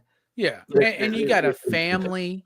You know exactly. what I'm saying? Like you got all this shit to worry about, not to worry about, but to like responsibilities and stuff. Responsibility. Exactly. Yeah. So I remember I was talking to my sister and I was like, I'm going to have to go get another job. And I hadn't worked since the Comic Corner. So I said, and she goes, well, why don't you go into cybersecurity? Because there's a lot of places in Huntsville that need that, the Redstone Arsenal and stuff. And I was like, okay, well, how do you do that? She goes, you got to get certified. You got to take this book, study it, and then you got to take this test. So I remember I got the book from Amazon, the big old thick book, and I'm reading it. I'm like, oh man, I don't want to do this. But I was like, this is my life now. This is what I'm going to have to do. Well, then COVID happens the next month. Everything starts shutting down. I remember my kid, my youngest, comes up and says, hey, I drew this. Let's have an art contest. You draw the same thing and let's see who likes it better. I was like, okay. So I drew it, and it's the Monster Legend thing. You might have seen. It's got Jason and Freddy, everybody on it. Yeah. So I did that, and that got my confidence a little bit because everybody liked it when I posted on social media. And I was like, well, maybe I got all this time because everything's shut down. You can't go anywhere, do anything. I was like, I'm going to bring out my monsters again because I developed the monsters over at Corgi to make a statue line. And you've always been a fan of the monsters and all the horror. I remember talking to you about that shit back in the day too, man. Like we loved that shit. Loved the Universal Monsters, Hammer Horror, all that stuff. So I started doing some monster stuff, and I was like, People started liking it. I was doing like 1 or 2 a day. And then the woman who had worked over me at Corgi, who actually used to work at Hasbro, had wrote me and said, Mark, you got to do something with this stuff. It's too good. And I said, well, I think I might do trading cards with this. I know the trading card industry. I can get them printed up. I could do a Kickstarter to raise the money. So I said, I think that's what I'll do, because I was working toward having about 50 images. That was your first crowdfund too, right? Yes. So I did a Kickstarter that year of the end of 2020, raised about 26, somewhere around in there, which was great for a no-name person, basically. And I think I won a Rondo, but I won it for that year. But for posting all that horror stuff. But again, no one really knew who I was. I didn't advertise it, but I raised that much money. And the cards came out the following year. When that came out, that changed everything for me, because people started, man, I was getting Hollywood people saying, hey, I love this. Can you send me some? And I was like, yeah. So then that led to Spirit Halloween movie. Yeah, you did the Spirit Halloween movie, yeah. We put these in our movie. And I'm like, sure. Then they said, how about you doing the movie poster? And I'm like, great. I remember you being so fucking excited about that, dude. Oh, dude. That's the first movie premiere I've ever been to. I was just thrilled. And Christopher Lloyd's in that movie and shit. I remember you being like, Christopher Lloyd's in this fucking movie, man. Yeah. I mean, I was major for me. I was like, hey, I'm finally getting something, right? Well, at that time, so that's around 22, end of 22. Let's see, I put out, 21. Okay. So in 22, my confidence is getting better. We're going to put out this. The cards were so successful. In this, okay, my mind, I'm thinking things are changing, because Nacelle, the people who do the Toys That Made Me, the movies that may be on Netflix. Yeah, they're right now they're doing like biker mice, and they're doing sex cars and all that shit. Yeah. So they reached out in 21, said, we're interested in this property you got here, before the cards even came out, and said, would we thinking about doing a shopping agreement of all your original characters? They didn't want the werewolf and all that, but everybody else. And I said, okay. So we did a shopping agreement. It was for no money, but what they wanted to do was take about 65 of my characters, go to Netflix and pitch some TV shows, make action figures of them, T-shirts, all that kind of stuff. And I said, oh, okay. So they went and tried to get the writer. It was one of the writers on the Flash TV series at that time, which the Flash TV series at that time was pretty big, in 21. He goes, I have no idea what to do with this, though. He goes, that you got a bunch of characters here, but you have no story, because they're trading cards. So then they pitched it to another guy who was a Canadian writer writing for Canadian television. He didn't know what to do with it. So I said, hey, look, I know what we could do with this. I said, I'm a writer too. I could write this. I said, let me do a little Bible for you for this. So I did that. I don't even know if they ever looked at it. But then it got to be where they were going to produce the figures. It was going to be the first action figures Nacelle was going to do before the RoboForce. We did the turnarounds. We already had all the meetings and everything. Then it came out that, hey, we just acquired RoboForce. We just bought it out. And I'm like, okay. They said, we're going to go with them first, because you're a property that we don't own, so we're going to do it second. I'm like, okay. Then they go, oh, a couple of weeks or months later, we just bought Sectars. So now you're going to go down a little bit lower. Okay. Then it's going to be even lower, which in the end, it all worked out, because they had a deal where if they made one thing, they would own the rights forever, the rights to produce it forever. Right. Oh yeah. Wow. Character. So it got to be in 22, I think this is when it was. And I went to them. I said, look, because they normally a shopping agreement's 1 year. They went, I think, a couple of months, and they said, can we have it for 4 years? I was like, man, but this was my dream. And I said, okay, but it was tying everything up without any money. But then I went back to him and I said, look, let's just get out of this deal, because right now I'm going to turn down everything you suggest to me, because I don't want to hand you the rights forever in perpetuity. So I said, just wouldn't work. So they wrote back, yeah, let's do it. So we got rid of the agreement. I got my rights back, produced the second trading cards, Halloween of 22. Yeah. Big hit. That one does well. Did a I think that's the crowdfunding. box you gave me was that set. The Like you Halloween were like, edition. here you guys take these, and I started opening up on my channel, and Yep. like I was probably might have been one of the first people on YouTube to be like, look at this Mark Spears artwork right here, like look at this shit. I think the Halloween edition was even better. I loved it. People liked it. So 22, things are going good. When that comes out of October, then that's when I get my Spawn gig. I was like, you know what? I was getting a lot of good confidence at that time because I was like, people like this stuff. And I was like, maybe it's time to revisit the comic industry. Of course, I had just closed it off, didn't even know what was going on in comics. So I sit there and I write. There's a way I did this, but I got a hold of the Spawn people, and they said, "Hey, we're interested in for you doing a cover." The monster stuff helped, and then it turned into, after about a month of talking, they said, "We're going to get you to do 4 covers, and we're going to develop this whole artist spotlight because of me. They were going to do that for a whole year. It only went 6 months, so I guess they couldn't find enough people that wanted to do it. And there were some great artists in there too. It's cool that you yeah. started it. Like David Mack was a part of that, right? Mack Yeah. was before me, or 2 months before me, and then after me there was Brooks, and I want to say it ended after Brooks or so, but it. I think. But again, there was great artists. Mark did the connecting cover, didn't he? Brooks did that connecting cover. That's really cool stuff. And I remember Dave Williams, I think, did some, right? Yep. Maybe I'd asked if they wanted a connecting. They said, no, we want you to do these portraits. And they picked the character or gave me a list. They said, we got to do Clown, had to do Sin, but the other 2, they gave me a list, and I picked Freak and Jericho. So I was going to do Billy Kincaid, but I was like, it's another human. I'd rather do something a little scarier. You just draw that old Green Lantern editor for Billy Kincaid, right? He'll be popping up. But then you did the first cover appearance of Cog as Sin, right? Yep. Yeah. Yep. And that was Todd's favorite. That was the first one that really started kind of taking off on the aftermarket, right? I think, right? That was the only one out of all 4 that kind of got any kind of movement.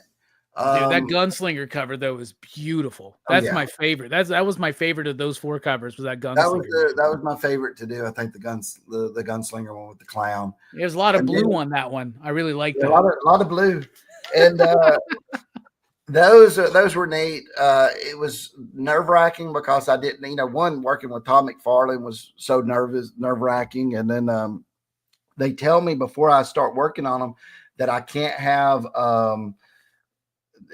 artificial colors. And I'm like, what's an artificial color? What are you talking about? And the editor says, oh, well, Todd doesn't like purple skies. There's no purple skies.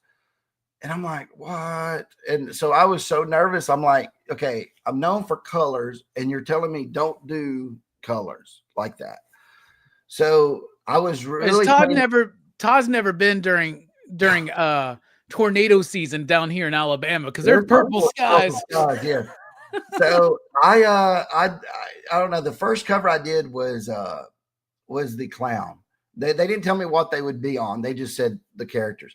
So I do Clown and the Minions, and they're like, okay, that looks good. Didn't have to do no revisions. I think I had to fix the markings on the face because Todd has it where the markings go through the eye, not on the outside, like in the movie. And that was like a new version of the Clown too. So like you're one of the first ones to really do that. They wanted the new where he's got the black jacket. He's not the fat little one. Okay, so I do that one, and I got a little confidence. I'm like, okay, I kind of know what they want. Then I move on to Sin. I play it safe. If you notice the colors there and everything. Sin, I think I just had to make the little light things a little bit bigger.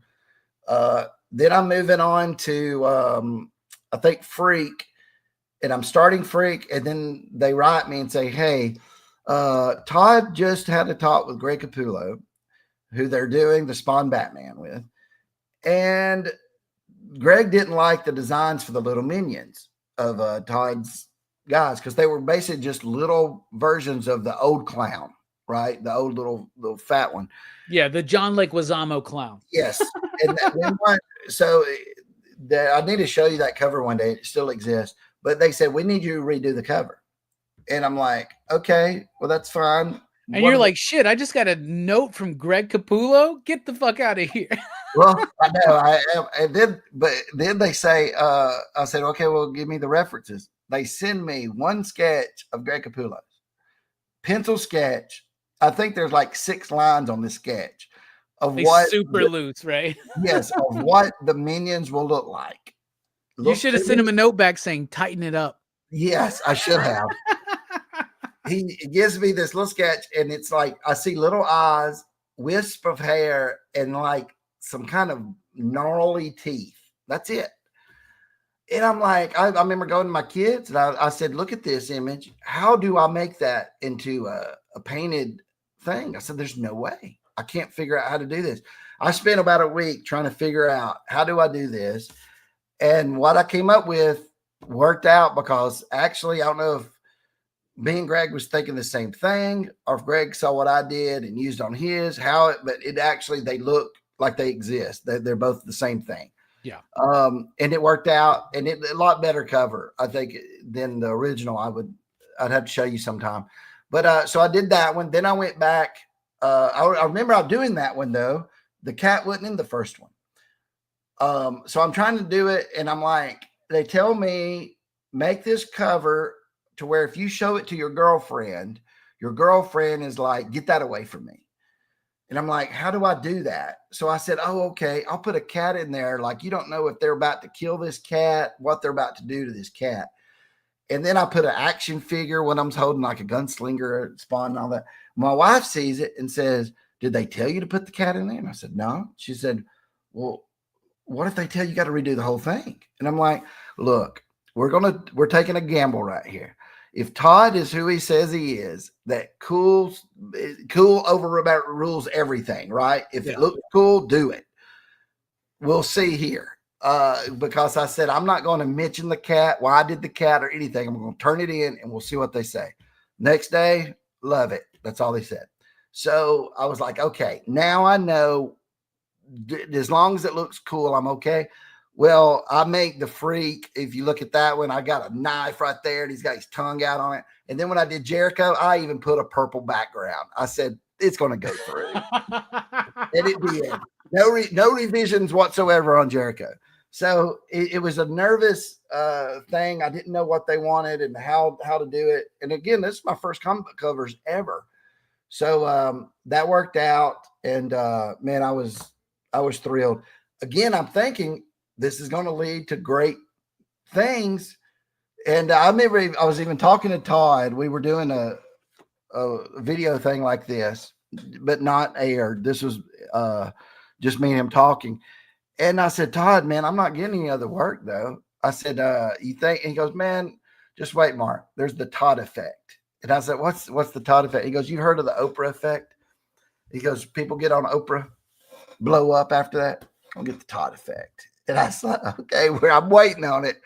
But honestly, the day my cover started coming out, I remember writing Spawn and saying, hey, can I get any other cover work? Because I had 0 work. And they said, possibly. And that was it. And then I was like, oh, okay. But after I had a conversation with Todd that night in an interview, the next day I get an email saying, Todd said, whatever covers you want to do. And I was like, awesome. So I had more work at that time. But still, 23 was rough, man, because the reason Monsters exist is I had so many months of no work whatsoever. So I was like, I don't know if you want to talk about this or mention that, but you pitched Monsters and they got turned down, man. Again, you went through that round of rejection, right? I tell you, you get humbled in this business pretty quick. So yeah, okay. So I'm talking to Todd that night after the interview for about an hour and a half. And I say, hey, have you seen these pages I turned in to Thomas to show you? He goes, no, I haven't seen them. He show them. So we screen share, and I start taking them through Monsters. The ones I had done, I had about 30 pages done. I think I show him maybe about 30.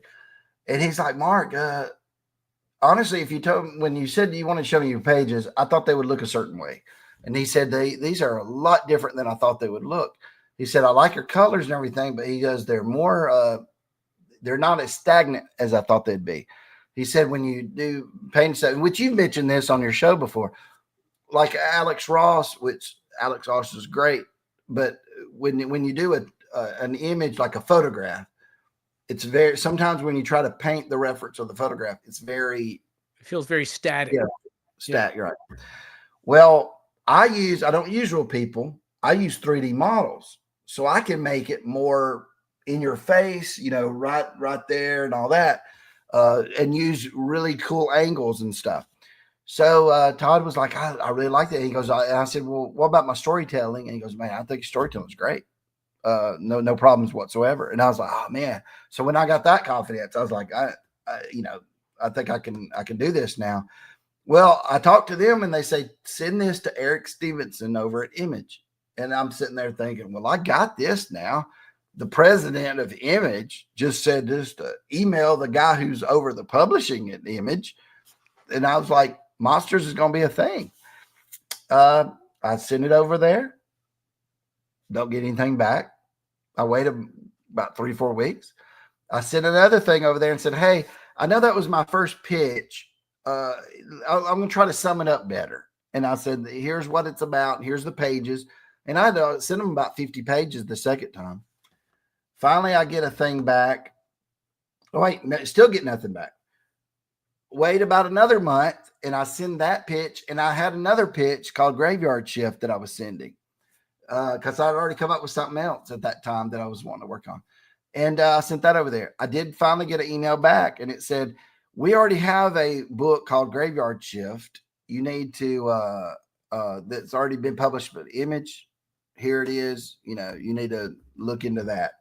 And he goes, oh, and the Monsters thing, we're not interested.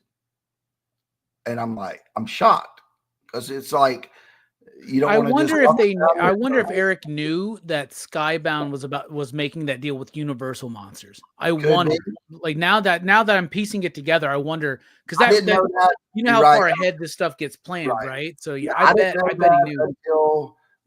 I had heard that probably in June, and then I heard or May, and then I heard about the Universal stuff around August or July, so it could be. Which, by the way, Skybound, if anybody's listening from Skybound, y'all need to get Mark on some of those fucking covers, man. I mean, I'm telling you, dude, because in my living room, I have one of your Boris Karloff Frankenstein monster prints, that I bought from you, right? Because I was like, no, I ain't getting this one for free. I'm paying for this, right? I bought a Spawn and I bought the Frankenstein monster. That is proudly displayed in my living room. It's one of my favorite pieces of art I have. Oh, man. Thank you. And you didn't even give me a remark on it. Fuck you. But all right, bring it to one of my appearances. I'll bring it to the expo. There you go. But that could be it over there with Eric. I don't know. I've sent other pitches though since then, not Monsters. Don't hear anything back. So that's fine. If that's how they want to be, that's the way it is. I understand that. Well, they got a lot of cooks in the kitchen, man. No need to burn any bridges here tonight, Mark. So I'm not burning it. I'm just saying. Though you are in with the president of the company, which is crazy to think about, right? So by the way, does Todd ever ask about me? No, he never mentioned Robbie at all. Yeah. But on that, I even pitched it at one time. I pitched it after the Kickstarter and stuff. I pitched it over there as a Todd McFarlane production through Spawn editor. And he said they really wouldn't be interested in it. But because, Todd has published like Knights versus Samurai through his imprint. Yeah. But it could be that. My thing was on the Image, if it is, which they might not have been able to tell me Universal thing, they could have said, hey, it's interesting. Can you tweak it? Can you take out those characters? Can we just focus on this or that? But, again, I got nothing back on that. Dark Horse was interested in the way it was, but I had to make it a 4-issue series. It went all the way up to their committee meeting and didn't go through, where they already had a budget to it and all that, but it didn't get passed. But a lot of things didn't get passed at that time because that's when their Embracer group was. They were in trouble, man, for sure. Yeah. They're just now crawling out of it. I think. And then I think there might have been a few other pitches that didn't work. And then I tried the Kickstarter because it was in my back pocket to where I was like, look, if I can't get any other work, which I couldn't, I think in 23, I had the 4 Spawn covers, which I actually did in 22. I had a Dark Horse, the Headless Horseman Halloween thing, right? Yeah, Headless Horseman thing, Halloween. And I had a Power Ranger, but it was a New York Comic Con exclusive, Green Ranger. That was all that came out in 23. And now in August of 23, DC started hiring me to do some covers, but they wasn't going to be out until 24. And it wasn't, about 4 covers, which ain't enough to live on. So I'm sitting there again thinking, I can't keep doing this. I'm going to have to quit. But I said, I have the Kickstarter in my back pocket. I can do that. So I did the Kickstarter last year. It gives me enough money where I can live in 24 for about 6 months. So, and in those 6 months of the 24, I'm still doing DC stuff. Everything's still about the same. I remember doing that Lobo cover that blew up in June, but everything is going about the same. And then I realize I'm about to get the Kickstarter printed. It's about April. And the feedback I'm getting from people who read all 8, they're like, man, I really like this. This is crazy just to be a Kickstarter book. And I was like, yeah, let's try this again. Right Image again said, hey, we had the $57,000, which was the highest for a single creator who did all the covers and everything himself, and sent over there to Image, nothing back. Then I write Boom. Boom says, we don't, we want to be a part of this from the start. You've already got them finished. They want to have some say in it. So they passed. Dark Horse had already passed on it, so I couldn't do them. Then I start going, everybody. I did the same thing I did when I was a kid. I looked at everybody who got something published through Diamond, like distributed through Diamond. I went through every Mad Cave, Not Our Style. That's what they said. Every single one out there I went to, and they either turned it down and told me flat out they didn't want it, or just wouldn't reply back. Massive talked to me twice, 2 different people, then quit talking. So everybody in the industry has some part of this because they can realize that they passed on it. I mean, we're talking about people who published 1 comic book through Diamond a month, passed. Yeah. And I was giving it to them for free, no fee. I would say, I just want to split, right? But that no one believed in it. Nobody. Keen Spot, they said, hey, this looks pretty decent. We think we could do it. And then gave me a split on it. And I was kind of shocked that they took it, because the only other offer I had was I had to pay all the printing costs myself, everything myself. And I would have been negative from the start. But they were like, well, we had all of that. You just do a split. And I'm like, okay. So I was, so they took a chance on me, man. They could have just said like everybody else, nope, ain't going to do it. And when it came back, again, they're small. They don't have any marketing or anything on it. They weren't going to spend any money on it, which I totally understood, because why spend money on this thing that from a no-name creator, basically. So it got solicited. We ended up getting 11,000, or it's like 10.789, something like that. So I rounded up to 11, but 11,000 pre-orders through Diamond, which I thought, oh, okay, that's not bad. And they said, oh, that's really good, Mark. Their highest ever was 4,000 on any book. Yeah. Or 5, something like that. When you told me those numbers, I was like, whoa, dude. I thought, I didn't really know the industry enough to know if 11 was bad or good. And they said, no, that's a good for a title that's not like from Boom or Dark Horse that has a big machine behind it, right? I remember you coming to ask me, and I was like, for them, that's astounding, man. Well, I went through a previews to try to even find the book. I couldn't even find it. Because previews is so thick, and where everything's put in there. So I was kind of shocked it did that well. And I was like, okay, this is good.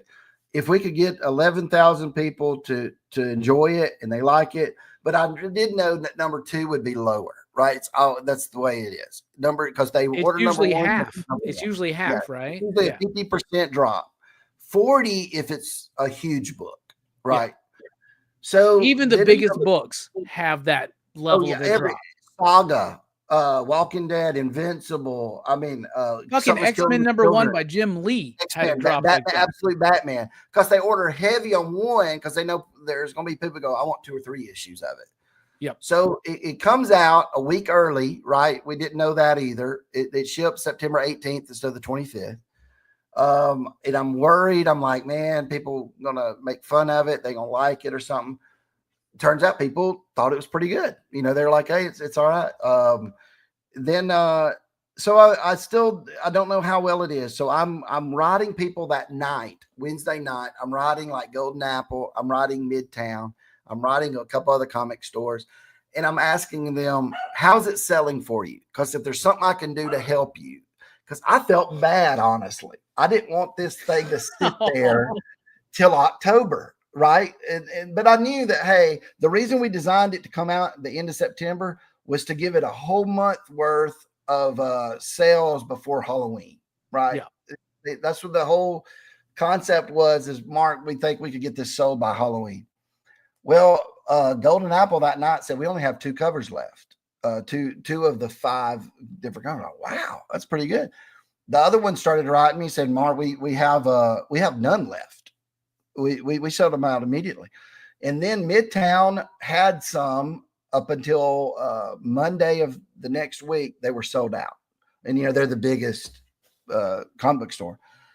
So we were sold out just about everywhere within either that night, or if there was a bigger store, it was that next following Monday.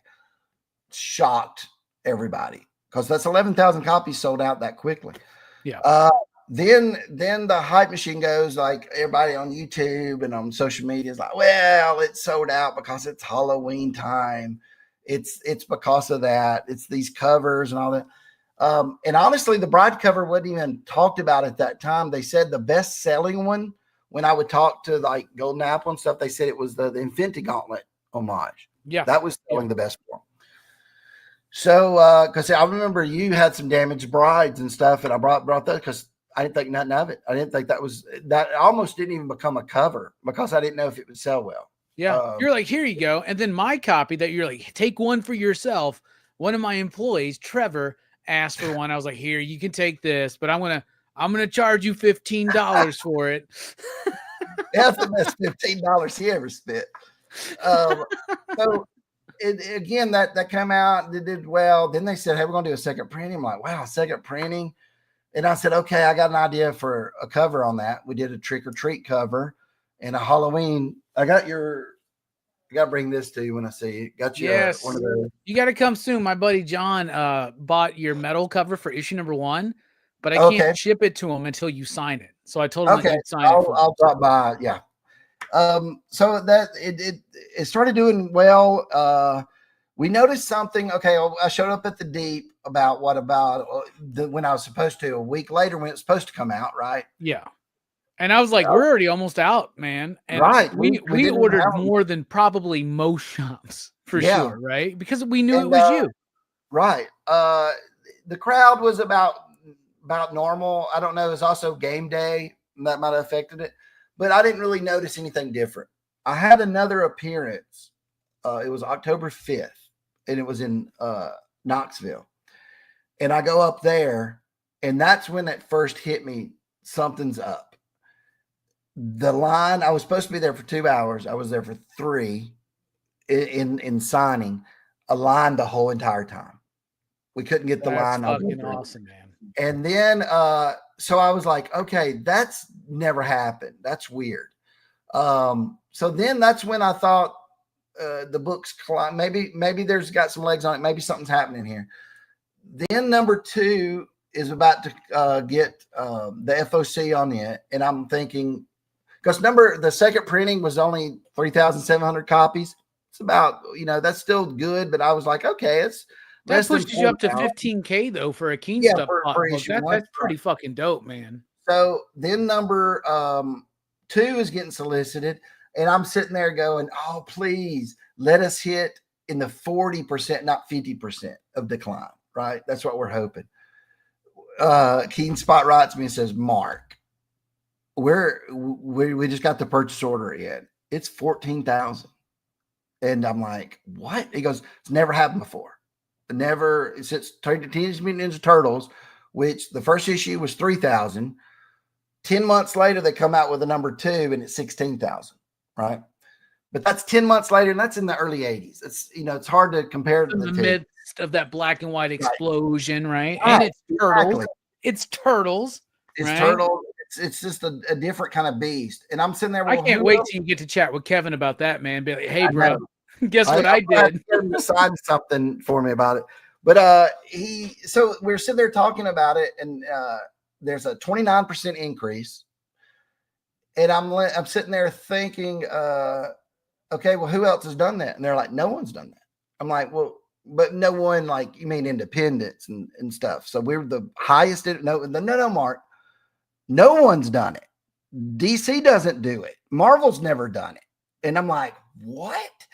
So then I remember talking to Nick at Dynamite about it. He goes, Mark, I've been in the industry about 40 years. Never heard of that. Number 2 doesn't outsell number 1 like that in pre-orders. I was talking to DC Comics about it. Paul Kaminsky, and was telling him, man, it's crazy. So we're like, that's amazing. And then we're sitting there thinking, this is becoming something now. It's like a movement. Something's happening where this book is beyond us now, right? It's just like it's taken off on its own. Well, then pre-orders for the 3rd printing of number 1 come in 9,000. Yep. So it's up from the 2nd printing. 3rd, but then I was like, okay, but I said we got to cross our fingers that number 3 doesn't dip. Because then it doesn't matter if he broke a record. You just all of a sudden, so it was a hype machine and it failed, something like that. Number 3, we knew going into the weekend of FOC, we had already hit 20,000, so we knew we hit higher. And I'm like, 20,000. And I asked Keenspot, I said, what do you think? Do you think we could get the high 20s by the weekend? He goes, Mark, I think we're going to break 30. I said, do you really think that it's possible? And he goes, I think if you judge how it did last time, like in percentage wise on that Friday to this Friday, now blah, blah, blah. And I'm sitting there going, I just don't. He goes, but it could be everybody put in their orders early. But I'm sitting there saying, but if nothing else, man, we get 20. We've already done something other comics have never done. You had a big FOC bump on that one, man. 37,000. That's ridiculous. 37 in a row? In a row. No, it's 11,000, 14,000. 37,000. So 37,000 doubles, more than doubles, right? That's never been done in ever. Like you don't have a bump from number 2 to number 3 that's over 100-something%, right? Doesn't happen. So, dude, and then there's the aftermarket, which I don't make money on the aftermarket, so I don't really keep up with all that. But people are, dude, they're buying the comic, which is just weird. And don't take my advice on this because it won't continue. It can't because of supply and demand. People are going into a comic book store, buying my book, they're taking it home that night, tripling their money. That doesn't happen, right? Yeah. You can't get, stocks and stuff like that. So it was a supply demand issue. It was a weird thing. You're creating a very tiny 1990 bubble for yourself right now. That's what it seems really to be happening. Yes. So then they thought, okay, then a lot of people go, well, it's because they were saying it's Halloween. It's because it's this and that. Well, this is not Halloween anymore. So then they go, well, it's just because people love monsters. Then they can't explain Thundercats. Then they can't explain Superwoman. Then they can't, and all these things. So everything is climbing, which is great. I love it. As a gift to my fans, I hope my stuff's worth something so y'all can, sell it one day and enjoy the profits on it. But, for me, again, I don't make anything off of that, so it doesn't really matter. But I do enjoy that, and it's neat to see that it's wow that you could take a book that you could have walked into a comic book store and bought for $5.99 on September 18th, and today that one book, if you bought cover A, it's going over $100 raw. I think Bride is selling in the hundreds. I don't even know. That's ridiculous. It is because what's that exclusive werewolf cover you gave me worth right now? What can I sell that for? I'm just kidding. I'm sitting there thinking, but it's I couldn't sell one of my Mark books, man. I couldn't man. do it to you, man, because most of them you give me, so I can't. Yeah, I couldn't do it. You're paying me for these good reviews, right? That's what everybody's claiming. But even the Kickstarter books are going. Man, somebody sold one of the Kickstarter books that was a $22 book, right? That's what I sold it for Kickstarter last year. They sold it for $700 on eBay. Jesus so it's crazy. Cover Price is writing me weekly, just about. They wrote me last week, said, Mark, you just hit 9 of the top 10, which I don't think ever been done. No, 9 of the top 20. I'm sorry. You're literally breaking records, Mark. Like you're breaking industry records. Exactly. Man. That's fucking insane, man. With 9 of the top 20 last week. And they thought, or no, this week before that or something. And I'm like, wow. Well, the week later, we got 10 of the top 20. So we broke that a week after that. And then I kicked myself off the top 10 this week I kicked Monsters out of the top 10 because of my 2 Thundercats and Superwoman replaced it. But it's crazy. The Superwoman was an incentive, right? Yeah, that was like a 1 in 25 or something like that. Yeah.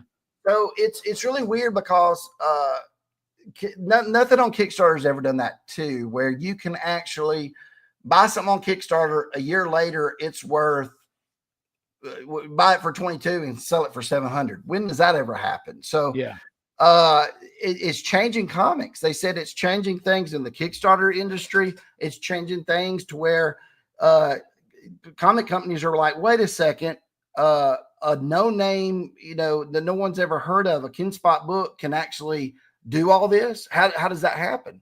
So it is doing stuff. Our buddy Bueller's in the house. He says you stood him up for football. Yes. Dude, was that when he was in town and you didn't? He was like, "Do you know Mark?" I was like, "Yeah, I know Mark." He's like, "Can you get him?" I told him. Dude, when he comes back, we'll all have to go out. Yeah. But that I hated that, man. You hear that, Bueller? You got to come back now, man. Got to come back to Bama. We'll fly you down because I know you don't like driving down here because it sucks. He hates Alabama in the summer. He was like, "What is wrong with your state, bro?" He's like, "Why is it fucking October and I'm sweating?" And like why is this? And I'm like, "Cause you're from Oregon, bro. This is how it is down here, man." That's it, man. All right, Mark. Well, you're having success on Kickstarter right now. Yep. With the Monster and the Wolf. And I remember you talking about this one. You were so excited. There's the link right now in the chat. It's in the description. Mark, tell us about this Kickstarter, which ends Christmas Eve. Christmas Eve night. So tell us about it. Yeah. Okay. So I wanted to do a Frankenstein story where you could see his origin. But I was sitting there and wondering how I could fit it into Monsters. So I was sitting there thinking, well, it'll slow down Monsters, the story that I got going on there, if I tell this whole story. So I was like, what if I do it at a one shot? Like, a thing where it's just a Frankenstein's monster one-off of Monsters. So it started that way. And then I sit there and I was thinking, okay, well, that would be neat, but I want a little bit more story out of it. So I said, what if it's I combine the werewolf with it, and I could actually tell a modern story a couple of months before Monsters #1, and do flashbacks of the Frankenstein origin. So you get to see that it's totally different, and it's a new take on it, a different spin. No one's ever done it but like that before. Because I thought that way, when you read this and then you go and read Monsters later on, you're going, okay, this makes sense now. Why does the creature act like this? Why does he have these kind of tendencies and stuff? So it all makes sense. Plus, there's more characters in the Monster and the Wolf that you are going to see later on in Monsters, and you'll go, oh, now I know the origin story to that person too, and without giving things away. So it's only 3 issues, but it's basically werewolf is kind of like I loved growing up. I loved Hulk, Incredible Hulk TV show. where David Banner is always looking for a cure. So basically, that's what the werewolf's doing. He's trying to find a cure for his curse. And by the way, Mark, not to cut you off, but that's the John I was telling you that you have to sign the metal cover for. Okay. Before I can ship it out. So John, he's already promised that he's going to come in yes, soon. I will. I will do that.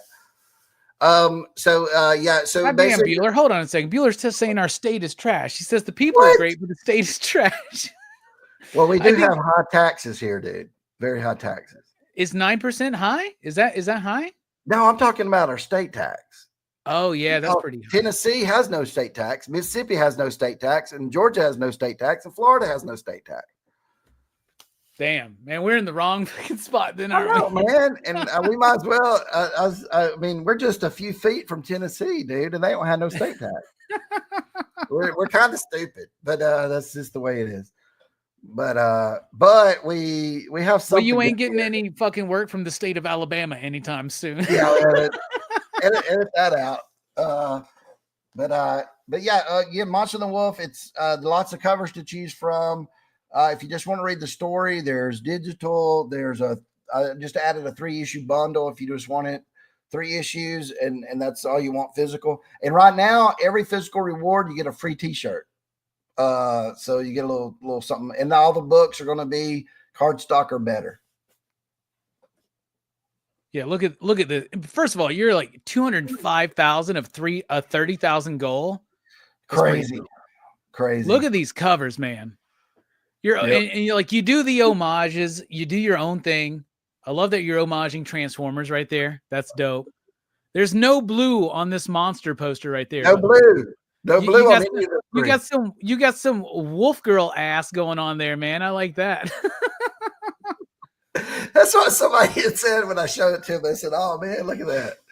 Oh, dude, you got some great covers here, man. And the interior, dude, you're homaging so many amazing works right there. Hell yeah, T-shirt unlocked. Yep. That's a blue cover. Oh, look at that cover, dude. That's sexy as shit, dude. Yeah, that's a metal cover. We got some metals out there. Look at that interior, man. Oh my god, and you're black and white. Dude, that was one of my best moments in the Monsters book. And I think I told you this, right? Was the black and white bit, right? Yeah, I like switching from both, because that way when you switch back, it really hits you with the color when you switch them. Brother, you're really doing 3D covers. That's fucking dope as shit, dude. 3D with the glasses. We're gonna actually do that for retail, dude. We're gonna get them poly bagged. We're gonna do that for issue 5. Oh, dude, that's so fucking cool, man. I love the idea, and I come up with it for this. And Ken Spot said, "Yeah, let's do it for number 5." Dude, Garbage Pail Kids. Yeah. Oh my god, Tin Man. Look at that, dude. That's so dope, man. Chrome foil. Look, Mark does original art. Look at that. It's actually it's not everybody thinks you just work digitally, and I'm like, no, it's more than that. Like, I'm pretty sure you mentioned the 3D modeling thing, but I'm pretty sure you like sketch it first and then you model after that, and then you paint that, right? Well, yeah. First, I'll figure out what I'm going to do. Then I'll get the model reference for it after I sketched it out, and then I'll do then paints, and then some things I do like I'll ink over it later. Like I just did that lino for Dynamite, and then I was practicing my inking over that, and I was like, "Oh, this looks cool." So I sent it to him, say, "If you want to use this for something, you can use it." So, but yeah, I do. There's that cover I love. There's the blue tit cover right there, dude. Oh my god. Yeah, you need to take that cover and give it to your blue dude, the guy who hates blue. We call him Faux Robbie. Faux Robbie. Man, you got some great stuff going on here. Man. I did a cover last night. I don't think I can really show it now because I don't know if I can get it to you. But it's I'm working on 4th printing of number 1, and I didn't need an incentive, right? People were like, "Well, you did Halloween for your incentive. You did Nightmare on Elm Street for your incentive. What's number 3 going to be? The 4th printing incentive." So last night I had an idea, and I wanted to see if I could do it right. So I did Friday the 13th, but not the poster, because the original poster is okay. But I did the Nintendo video game. Bro, are you serious? Okay, I'm going to send it to you on Instagram, then you can show it. A lot of purple in that one, man. Let's see. I think I got You're sending it to me on Instagram, you said? Yeah, and then you can post it or something. That way I don't have to. Can I show it live here right A lot now? of purple in the thing, but not in the cover too much. It's more gold. Can I show it here on the air right now? Yeah. Let me get it to just send it to me and I'll post it up, man. We'll have to take a screenshot of it. I saved it as a TIFF because that's how everything is usually saved for covers. But give it a minute, man. This computer's grinding. There we go. I'm still waiting. So yep, almost got you. Okay. And then you got my email. You can send it through email too, man. Oh, you want me to do that instead? Yeah, you can do that. Well, no, I've already got it here. Here we go. Okay, as long as you got it, man. I'm just it's there. Then you can show that. This is oh my god, dude, that cover's amazing. First look edition. You're getting the first chance to show it. I just finished it last night. Another PCP exclusive. That'll be a really cool thing to show. To have out there, I thought. Because I fucking love it. Like, were you like me? Did you used to like rent that video game and not have a clue how to fucking play it? But it was you were cool because it was Friday the 13th. Look at that right there, y'all. Look at that, dude. Oh my god, that's amazing. I need one of those, man. I mean, I'll order enough to get them, but you know, our shop, we're gonna have tons of customers asking for. Like, I already got I got double digits and people being like, I want every Mark's Spears incentive. I was like, bro, I can't order that many copies of Action Comics. That's the thing about incentives I hate. I was thinking, I liked it so much. I was like, maybe I should just make this just a variant and let people order it. I don't know. Because see, that's the tough thing. I think KeenSpot wants an incentive because it helps get but really it uses the numbers, right? People want that because they know it's going to be a hot cover. This one only 160 or 120 were even ordered by comic book stores. And I think they went ahead and printed like 199 and had the rest of them on the KeenSpot. Yeah, we only got 2 of them, for instance, and that's what I sold them, and I was like, that's why I really appreciate you telling me that you had one for me because I mentioned it on my show, man. And and dude, by the way, your Return of the Living Dead cover, oh my god, what? That's one of my favorite movies, by the way. So that's fucking dope. I did it as a favor for them. They contacted me earlier in the year and was like. Asked me to do it, and they couldn't afford my rate even at that time. But I said, look, I love Return of the Living Dead. I'll do the first one as a favor, and I did. And then they said, could you please do a 2, 3, and 4? So I did those, but I did them just single characters to get them done quicker. But I just to be attached to that franchise, right? And they're doing a movie next year. It's coming out. Yeah, they're doing that reboot, right? Yeah. Yeah, I got to meet Linnea Quigley a few years ago, man, because I became such a fan of her after that movie, dude, for obvious reasons. Yeah. And she's a sweetheart, man. She's amazing. She's one of my favorite people in horror, man. Because I love horror, just like you. And like she's one of the best, dude. Yep. I love that you did that just because you're like, I got to be a part of that franchise, man. Oh yeah. I would do things like if there was a Friday the 13th, Nightmare on M Street right now, I would write them and say, I'll do it for free just to do it. Basically any of this shit, right? Hellraiser. Yes. Any of those characters on there. Cause that's our dude. Have you done even Pinhead just as a print or something? I would totally love that, dude. Yeah. Well, if you Google horror icons, Mark Spears, you'll see one that I did of everybody. It has a Pinhead in it. That's the most ripped off image. They're selling it on Crocs and they're selling it on blankets. I don't get any money from that because oh shit, it's not licensed. So I did it just to do it, and I can't copyright claim it or nothing because I don't own the copyright to those. So they have. I found it on Amazon. I found it on Walmart. I found it in malls. But enjoy. That was some free art out there that everybody stole. And to making money off of it. Yeah, But you're in the AI now, I guarantee. Have you been accused of doing AI art yet? Not directly, but some of my fans have defended me, I think, when other people say, "Oh, that's just AI stuff." And it's like if you're too good, if it looks a certain way, they think, "Well, that's just AI." And so that happens, but I don't know. I think I know that was like the latest comic witch hunt, like a few months ago, right? Everybody, because then like Martina got kind of found out about it and all that kind of shit. It makes me super nervous because now a mistake can make it like, oh, but see that mistake right there? That's AI. And so you're double checking your artwork. I just turned in a cover the other day and I was like, dude, that looks like his thumb. I was doing a thing with the flash and his hand's like this. I can't even really do it, but it looked like the top thumb was too high up. And I went, dude, they're going to think it's 6 fingers or 5 fingers. Whatever. And I fixed it because you worry about that. But I think even Rob Liefeld drew like 2 left hands. You know what I'm saying? That's true. I look at it as if you can develop your own style to where people look at it and go, that's a Mark Spears, I ain't got to worry about what they think then. Because then I think Casper Wingard says the goal as an artist right now is to stay ahead of the AI. Yeah. Right. Just keep pushing forward and doing you. And there's no way to mistake your work for AI when you are a step ahead of them. And dude, you totally are, man. You can see AI art, you know, you can tell, right? And I'm worried though. My more concerned is when it does come widespread to where it's accepted and they go the cheaper route, because the thing is they're always going to go cheaper, right? A publisher and stuff, and they'll eventually will do that. The movie industry will do that. I know that they'll go AI for special effects and stuff.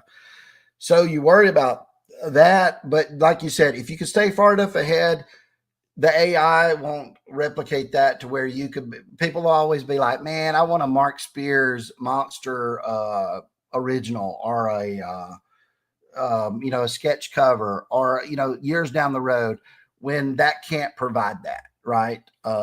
So I think they're coming for my job, but hopefully I can retire before.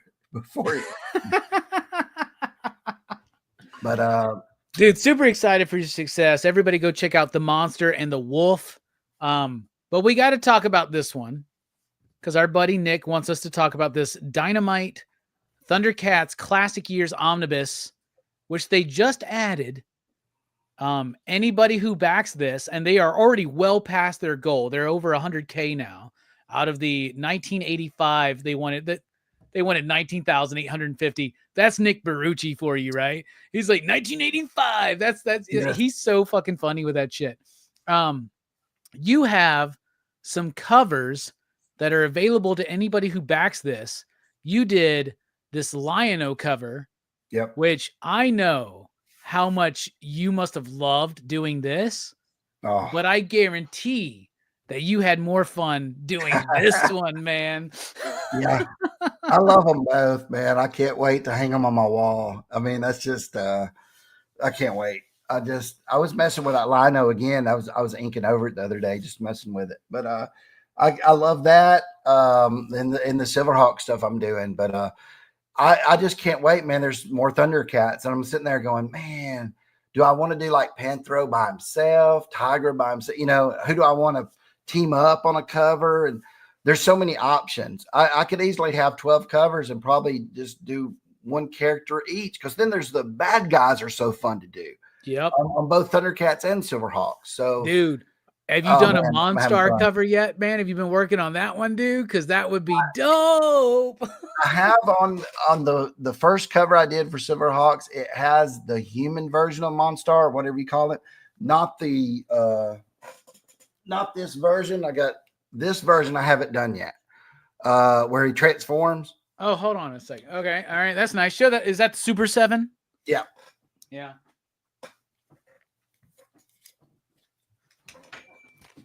So I'm not trying to one-up you, Mark, but I got the vintage Monstar right there. Oh, the flip head. Let's watch it in action, man. Oh, you ready? You ready? Oh, look at that. Oh. Dude, I never had that when I was young. I had Quicksilver. I think that's the only one I could afford. But I do have Quicksilver now on Super 7. I hadn't opened them yet, but I went and got those that night when I found out I had Silverhawks, because I said, I need a good reference too. Bought me a t-shirt. Well, you can afford the Silverhawks figures now, Mark, I'm sure. So yeah, they're not as expensive as I thought. Because they're pretty expensive for vintage, man. Like a copper top, like Jelani's got a super clean copper top that he paid like $100 for a few years ago. And I'm like envious. All I have is Quicksilver, Monstar. I have Mumbo Jumbo, which is the big bull guy. Oh, yeah. And I got Flashback. Flashback was my favorite. The green one. I love Flashback too. He's not in the, as of what I heard, he's not in the series right now, but he will be. Not yet. I had Ed on the show, and I asked him, I was like, dude, when's Flashback showing up? He's like, I can't wait for that cover. He's like, maybe Arc 2. He's like, we got to build up to Flashback, right? Yeah, that was my favorite too. Flashback, when he got on there, I was like, he just looks different. He's awesome looking. So I can't wait to draw him. But yeah, again, man, the villains and stuff. So I will do a Monstar with him all armored out and everything. And gosh, there's so many. There's the guy with the bubbles, the Mumbo Jumbo, like you said, the Buzzsaw or whatever his name was. Yeah, what's the one dude's name? Is like I think the Bubbles guy is the Molecular. Is that the guy you're talking about? Yeah, I loved him. His figure was super cool, dude. So, dude, I really could see doing a cover of just those. Like, I wouldn't mind doing. Alex Ross did a portrait style of all those Marvel villains and stuff and heroes, you know.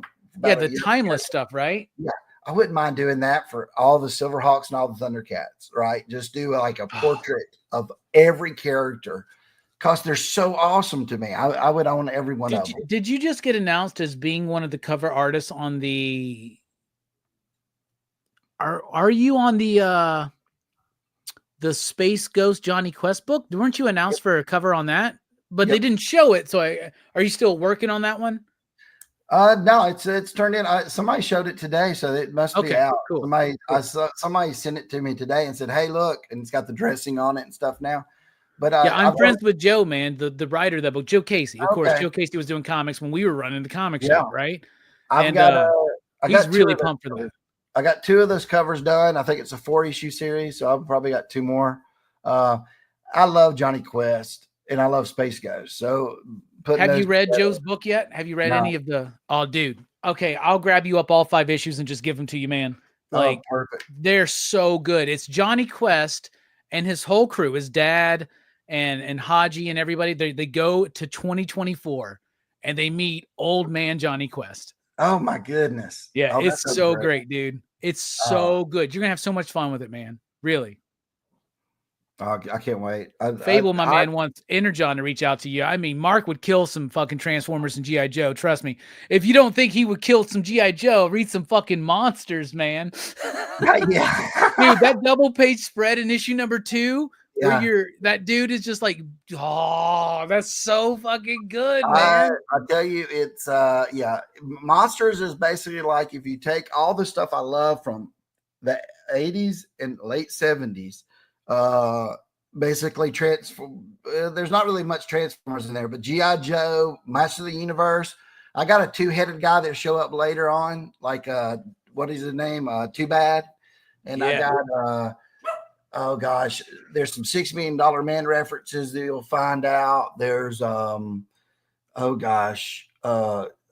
is the Monster Squad, of course, Goonies. Oh, dude, total Monster Squad, man. I love that. Basically, though, people have told me issue 4 is where it really took off for them, and we're issue 2 now. 3 will be out in January, and I do think 4 is where you start focusing more on the kid story, because right now, number 1, you saw this kid he woke up and saw this, or he's watching Not a Living Dead. And he sees this like zombie guy outside. So you're finally in number 3. He tells his friends about that, and they're like, "Hey, let's go out to that dude's place. Let's go look at his grave. Let's see if he's really dead."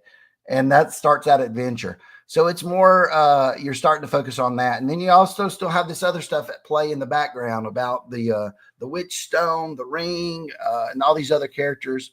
So it's going to amp up, get better. By 8, I will have you Monsters will be the most talked about comic in the comic industry because of the twist that happens in 8, and nobody has yet who's read all 8 has ever guessed it. So very. There's still not enough mummy in there though, Mark. No. Hey, and we talked about that. I want you to do, you was going to write I don't know if I have time to draw the mummy scenes though, but I had a page that I cut out originally, but it's Igor talking to the mummy. So I'll send it to you and let you write the dialogue on that, because I owe you one on the mummy dialogue. All right, because I do have a great mummy scene for you. Are you going to have it where the mummy talks like, "Hello, Robbie"? He looks all grotesque, but he looks like he goes, "Hello, my name is so and so." My name is. Well, we can't use Imhotep, I guess, right? But my name is Khafre Ra. Yeah. I'll send it, but we are going to have. I'm adding a few more pages that I already had done, and I had to cut out because of when I did the Kickstarter. I kept it to 22. With KeenSpot, I can add more. So I already have that page done. I think it's for issue 4. So yeah, I will definitely send that to you and get you to write some dialogue on it. Fable, real quick, just so you know, Fable, I will 100% make sure Mark does an Immortex cover. He's going to love it. He's seen Kevin's art. He's a fan. We're going to do what we can do to get Mark to do a cover. Unfortunately, his page rate's getting high, but we'll just add a $5. We'll add like an extra charge for your exclusive Kickstarter cover. Mark, is what we'll do. That's it. Mark's embarrassed. He doesn't want to commit. I understand, man, but you're going to love it, man. Trust me. You're going to love that character, man. Fuck yeah, dude. Yeah, dude, I'll totally do that, man. We've already talked about it, man. So whatever, man. I just love the work that you're doing. I love that a homie of mine is doing it and is making it as big as you are right now. Somebody messaged me the other day. They were like, Mark Spears is the new Peach Momoko. And, Peach was like the biggest artist of last year as far as like covers and exclusives and just aftermarket sales and stuff like that. And I love it. So I've had some people ask in the chat, what con appearances are coming up? What do you have coming up? For sure, I'll be at the Huntsville Expo because I already talked to Jeremy about that. So that's in end of April, I think it is. Yeah. I've had. I always remember it because it's around April 20th, 420. It's around 420. Around 420. I've had some offers for MegaCon where people want to bring me out and put me at their booth. Oh, dude, I plan on being at MegaCon. You should totally come, man. I'm thinking great about show. it. The problem is on cons, and I was having to talk to somebody today about it in California. I've even have offers to go to the UK and stuff like that. The thing is, when you sit there and you go, "Hey, Mark, will you come to our con? We'll pay for your travel and your stay." That's usually what the regular thing is. But it's like, okay, I have to miss maybe 4 or 5 days worth of work, right? Of doing my work, covers and stuff. My wife usually goes with me, so she's got to take off her work. Yep. So what? And I'm discussing. You ask for like a guarantee or something, or you asking for a guarantee? Now it's getting to a point where I'm going to have to say, because I used to do cons without any guarantee and stuff, and sometimes I'd go and I'd make $500 for 5 days worth of work, and I'm like, even here at the Huntsville Expo, which is close, so it doesn't really matter, but I would make in sales only about $1,000 for about 3 days. And I'm like, dude, I can stay at home and do one cover or two and enjoy myself. So I'm going to have to start asking for a guarantee and stuff like MegaCon. And so that's how, if I go to that, the only exception. Bro, they got Ron Howard there this year. They can fucking afford your guarantee. I guarantee you. And dude, don't you want to meet Ron Howard? Come on. Yes. Come to MegaCon, bro. Come to Twin Peaks with us. There's a good strip club in MegaCon that we know about, but we won't talk about it. What stays in Orlando stays in Orlando. All right. Well, on MegaCon, it's not MegaCon themselves ask me, it's these other people that have booths there. Because MegaCon, I missed the date. They said, "Oh, you missed it by a week," and I was like, "I'm not going to sit there and go, but I'm Mark Spears." I was like, "Okay, that's fine." Have you checked a hot 10 list lately? Dude, I got to tell this story then real quick. I'm talking to a guy at DC who does variant covers, and I never done one at DC, but he reached out and said, "Hey, will you do this variant cover to Absolutely Batman for somebody?" And I'm like, "And you still get paid your same rate?" And I was like, yeah, I could do that, but I said I'm going to renegotiate my rate right now with DC. And I said, I have a book out there, Mark Spears Monsters, and it's kind of doing good, and we're on the top 10 list. This is months ago. He writes back, "What top 10 list?" And I wrote back, "All of them." I mean, we were on every top 10 list. I mean, and then he researched it and said, "Oh, well, I'm so sorry. I understand." So, but I did do an Absolute Batman, but it was it's a store exclusive somewhere. But did you add a bunch of spikes to them? Did you have to do that?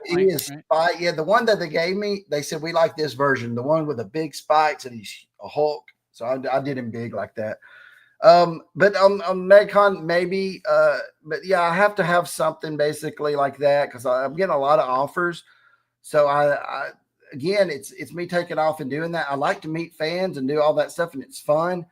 But it's also while I have the work, I want to do this. From the work, right? And I'm about to start Spawn 77. Like once Todd writes me back and says those concept designs are approved, I'm going right into pages because that's going to be about 6 issues. That's about 6 months commitment, and I want to get it done early because I got to do Monsters number 9. I got to get that in the can. So you got to do like 120 pages plus of interiors right there. Yes, and then Monster and the Wolf, I still need about 16 pages to close it out.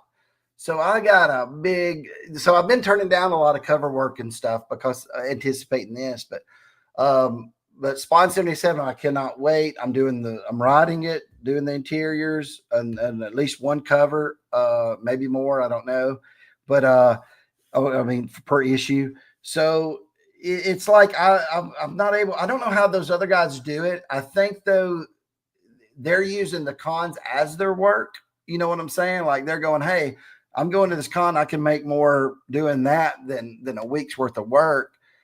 But when you're in a tight deadline with interiors, man, you're using every second you got to do that. So I don't know. I do want to go to more. Like I said, the only one I got scheduled right now is the Huntsville Expo, and you'll be able to see me there. And then in Huntsville, Alabama, and then we've got maybe MegaCon. I'm still deciding if I want to do that or not. I think it would be fun.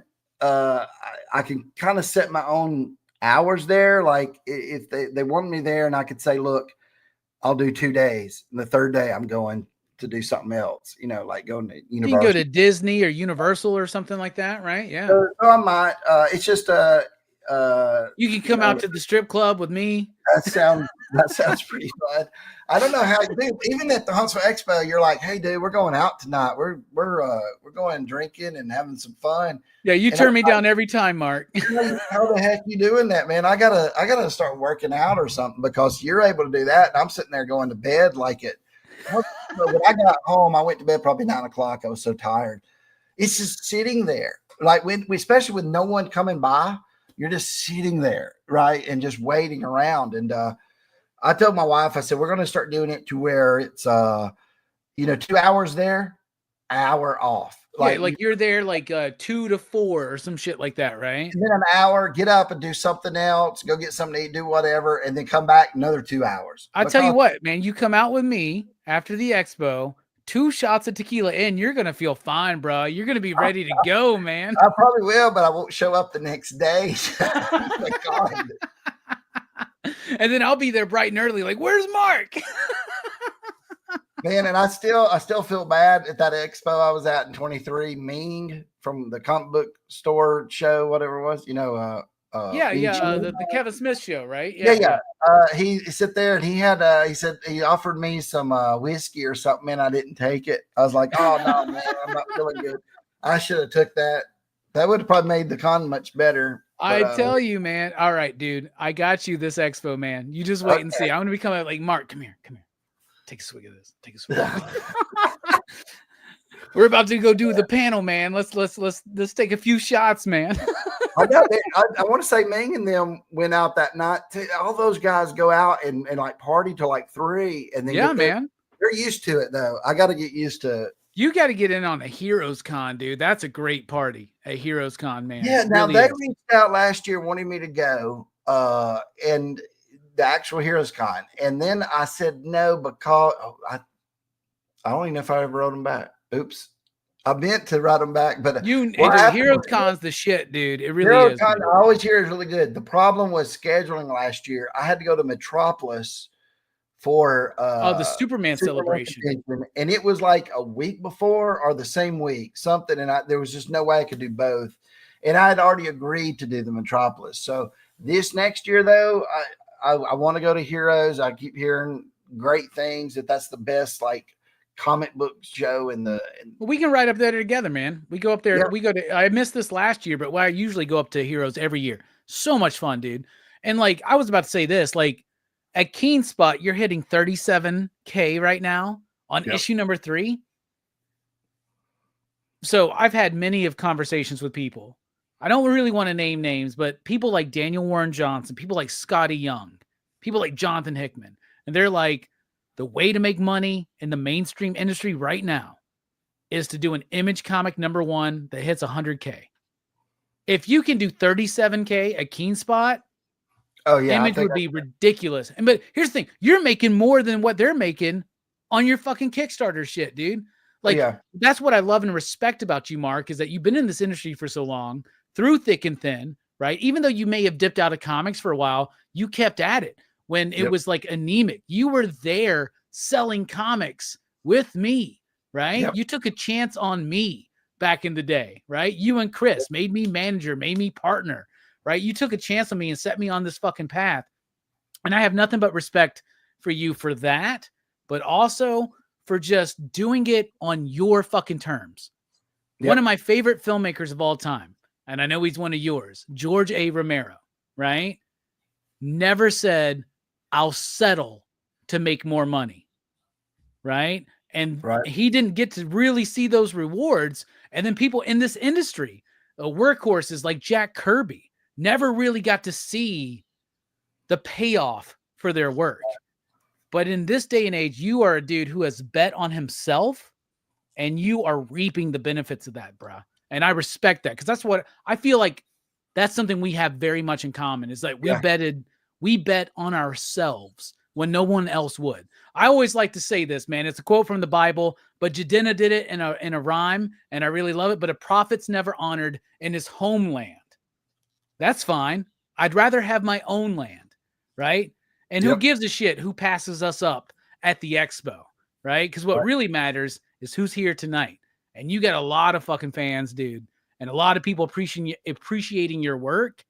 And dude, I love you. You're a homie, but man, you are killing it. You really are the artist of the year. When I called you a superstar artist, I was not lying, man. You are a superstar. You're Alex Ross right now, bruh. You're J. Scott Campbell. You're Todd McFarlane. You're on calls with Todd fucking McFarlane. Next time you're on a call with him, mention me. But anyway. Tell me who? It's like in the Guardians of the Galaxy. He's a friend of Tom. He's a friend of Tom. He knows Tom. Be like, yeah, Robbie's cool with Tom. It's fine. Oh man, I tell you, it is every now and then I stop and think, because you're just too concerned about the work, and you don't get to think about what you've done. You know what you're doing. But yeah, that night after I talked to Todd, I was like, dude, if I could go back and tell my 13-year-old, 14-year-old self that I would be on the phone with Todd McFarlane. Like, I got his phone number, dude. Dude, you're doing the McFarlane method, right? Back when you're a teenager, and now you got Todd McFarlane's number in your phone, man. Think about that. Todd's so awesome. Okay, so that when he answers the phone, does he go, "Hey, bud"? No, okay. So the last time we talked on the phone, it was they scheduled the meeting. They said, "Hey, call Todd at 4:00. Here's his number." Okay, it's 3:55 or whatever, and I'm getting ready, and I'm like, okay, I don't want to be late. So I click on the thing on my phone, thinking it will take me to this thing to call him or something. And I didn't realize it was going to start calling, and it does. And then it's one of those weird things where you're like, I'm 5 minutes early. Do I hang up? And then he'll be like, who's trying to call me? And then hangs up on me. Right. So it reads 3 times, and I'm like, I'm in this now, man. Todd McFarlane's like, what's 256 mean? Yes. It's 256. So he answers, and then he goes, hey, he goes, is this superstar artist Mark Spears? And I was like, yes, it is. I tell you, Todd is, if you always hear that, don't meet your heroes. Like I shouldn't have ever talked to John Byrne.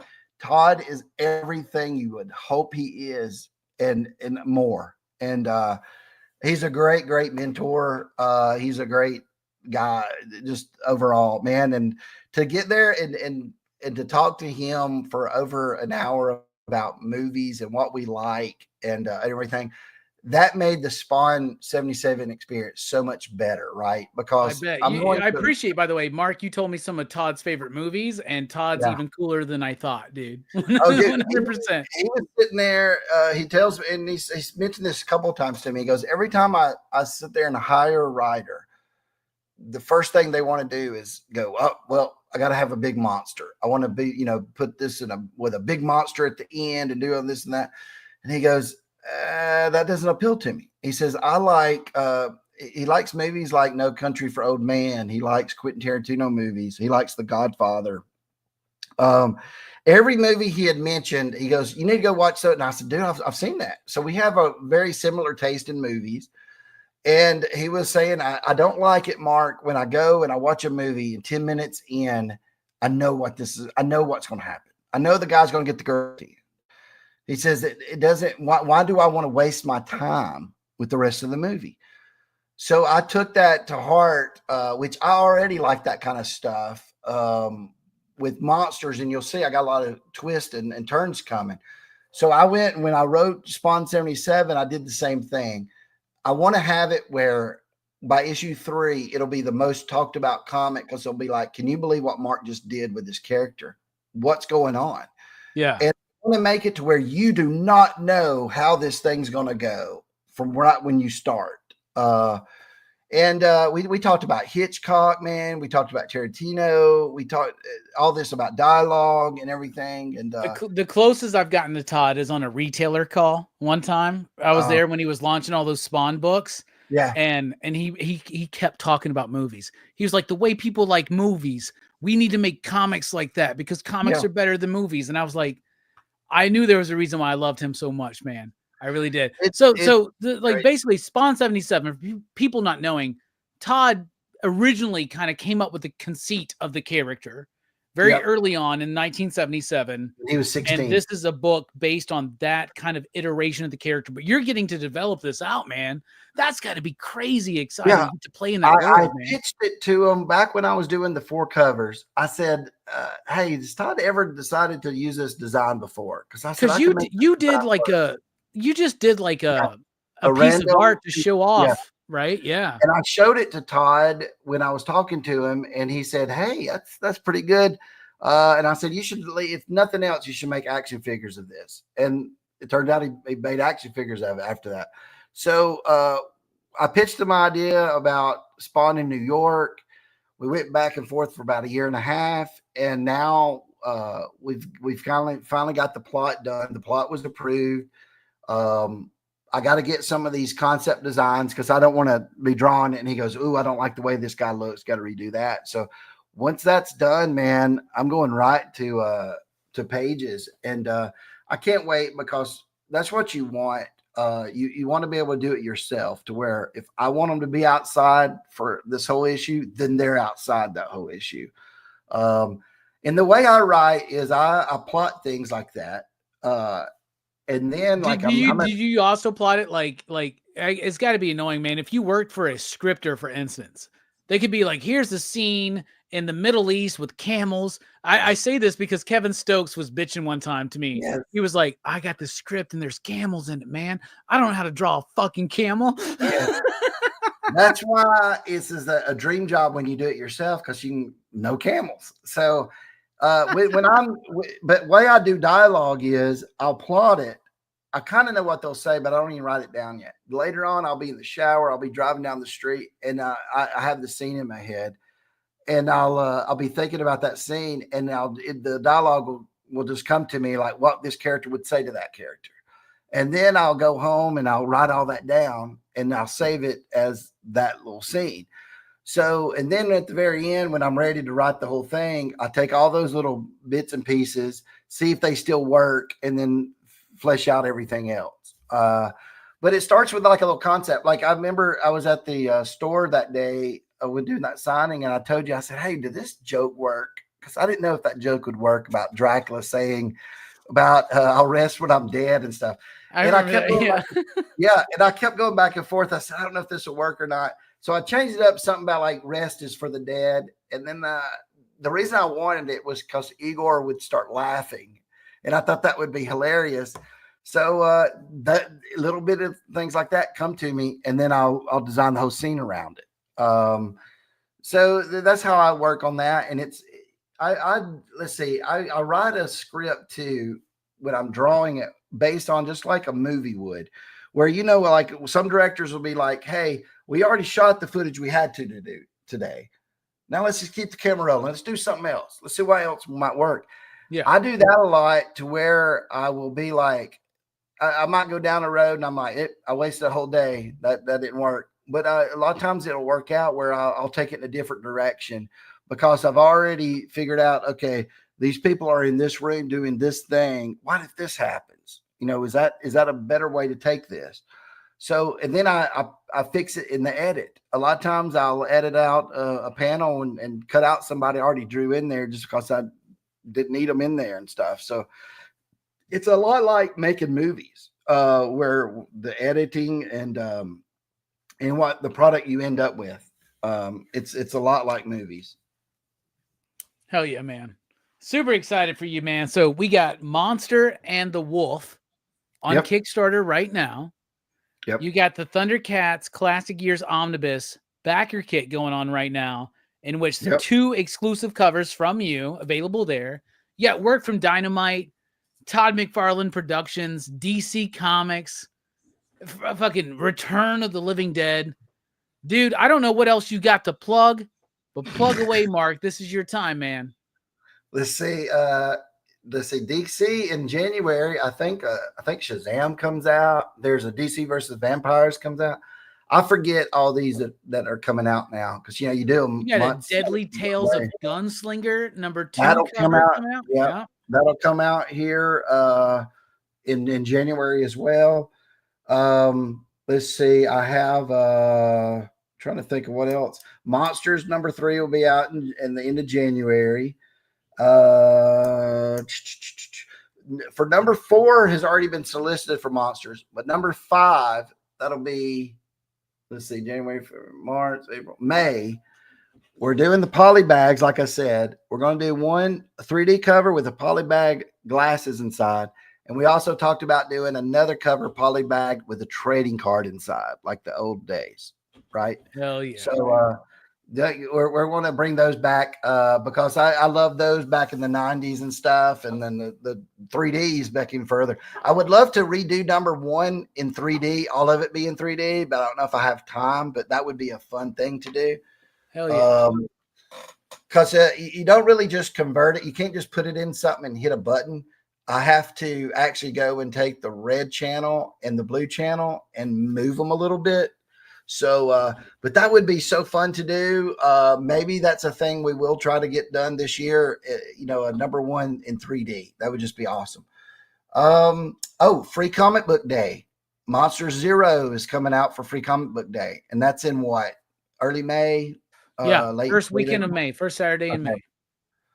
And the cover, I had to get the cover done early, so I used something I already had, and it's got a bunch of the monsters on it. But inside story is going to feature a character you've not seen yet in Monsters. It's Mr. Funny Bones, Mr. Fun Bones. It's a clown. I've already. I like how you explained that. You over-explained that. It was great. Yeah. And that's going to be awesome. I can't wait, because I was thinking like it was going to be something I had already started. I was going to put in Monster and the Wolf, but that's why I went down to 3 issues, and I'm taking this and changing a little bit. And it's going to be Zero. So these events that happen in Zero happen right before Monsters #1. So, but it'll be set in the 1982 era. So that's coming out. Trying to think what else I got, dude. Of course, the Kickstarter, only a few days left, and the covers I'm only doing for Kickstarter. So if you like a cover over there, go get it, because it's not going to see print again. Maybe in not printed as a cover. Maybe on the interior we'll do like a cover book. But that's it, dude. I'm going to be at Haven tomorrow for about 2 hours for like a little quick signing there. And apparently I got to go to the Deep really soon to sign some stuff. You do. I got to go to the Deep. And you should definitely think about free comic book day plans, man. If you want to come up to the Deep for some time, maybe you probably might have to hit a bunch of shops in the area, but like we'd love to have you, man. Love to have you. Yeah, I'd like to do something, if not on that day, around there, because I know y'all will have that book too. I know, yeah, I've got a couple offers right now for free comic book day, different states. So I have to decide which one I'm going to go to, but I'll definitely like to do something around there, because I'll guarantee you free Diet Mountain Dews all day long. I'll tell you that. Whew, I need one. This is about done. Hey, you'll like this, dude. You know Svengoolie? He signed that for me. Yeah. That's a card. That's a dope, card I did. man. I did a card that was in their thing, sitting on my desk. I was opening this the other day. I thought it was just a bunch of the cards like free that they were sending me. No, it's him signing it. So I was like, oh, cool. That's super cool, man. And I still love watching his show, man. It's like one of the last of that whole like era of like horror host, right? Yeah. I saw somebody also sent me the other day. I don't own this, but man, I wish I did. Somebody got the Dracula Spawn homage from the Kickstarter that was a virgin, right? No dressing on it. And I had signed it for them. I can't remember what backer it was, but I had signed it. They took it and got it signed by Todd. So Todd is signed a Monsters comic. And I was like, man, I wish I had that. So it's mine and his signature on it. But that's really cool. I'd love to get Todd to do a Monsters cover one day, if we could ever work that out. Or I'm throwing around the idea of once Spawn 77 is done, if I got time, I would like to do a Spawn Monsters team up over at Image for, so we could have it over there, but it'd be like the Batman Spawn team ups. Yeah. And maybe it's my Monster Slayer with the Spawn, and they're fighting some monster. I guarantee that would be the pick of the week, the cover of the week, and the smell of the week. Yeah, I think it would be a big hit. And I've already talked to Nick about doing, when I got some time, we want to do a team up with his characters he's got with monsters. So, there's Vampirilla. Anything that he owns the rights to, we could do that with. So I'd like to do something over there too. Oh, dude, Vampirilla versus Mark Spears Monsters would be great, dude. That'd be awesome. That cover right there would be cover of the week, I'm sure. It's just dude. You put Vampirilla and like up there with the like Dracula or the Frankenstein monster, I'm like, yes. Yeah. I would love to do that. So there's a lot of little things like that we're looking at. So where can people find you on socials right now, man? On Instagram, it's Mark Spears Art. On Twitter, it's Mark Spears Art. On Facebook, it's Mark Spears Art. And also on Facebook, there's a Mark Spears Monsters and just a Mark Spears. So I got 3 over on Facebook. So nice. Yep. Well, dude, Mark, I know you're busy, and I appreciate you coming in just to shoot the shit, have fun with me. It's been a blast, man. Hey, this has been a long time coming. We should have done this months ago, man, to be honest with you, man. And there's an open invitation. I've told you this before, but there's an open invitation. And I hope y'all, don't you want to see Mark come back to have another conversation? Maybe we can bring you on a PCP movie night where you're just talking about a movie or something like that. Or maybe we can dissect a comic or talk about some of our favorite artists. Let's do that. Anything we'll have like movie night. We can dissect the movie and talk about it. Some good horror movie or bad horror movie. Either one's great to do. Hell yeah, dude. I'll definitely get you in on the list for for Horror Fest next year, because we always kill it in Horror Fest, man. We do some great ones, dude. This year we just did Return of the Living Dead. We should have had you in on that one, man. Yes, I can give some good commentary on that one, man. Yeah. Unfortunately, we could do part 2, but part 2 sucks. But part 3 is pretty fucking dope. We could do part 3. So part 3, is that the one where the girl from Spawn? Yeah, with all the fucking paper clips and safety pins. I rented that one so many times when it came out. Yeah. I met her, Melinda Clark, I think is her name. Yeah, I met her. I got like a good fucking framed photo of her signed, and she was so stupid. I told her, I was 12 years old. And I think I basically told her without straight up saying it that I like, you were one of my first masturbatory experiences. And she got a little weirded out by that. I'll be honest. So I'm toning it down when I meet people now. Dude. Oh my goodness. And you would be 12 too, talking. Dude. Oh. Anyway, it's really great stuff. Return of the Living Dead Part 3 is really good. You should check it out. Anyway, Mark, I really do appreciate it. Thank you so much. You out there in the chat, thank you so much. We almost went 3 hours, Mark. If you include the 15 minutes we killed behind the scenes. All right, y'all. Keep it real. Go buy Mark's book and check it out. Station.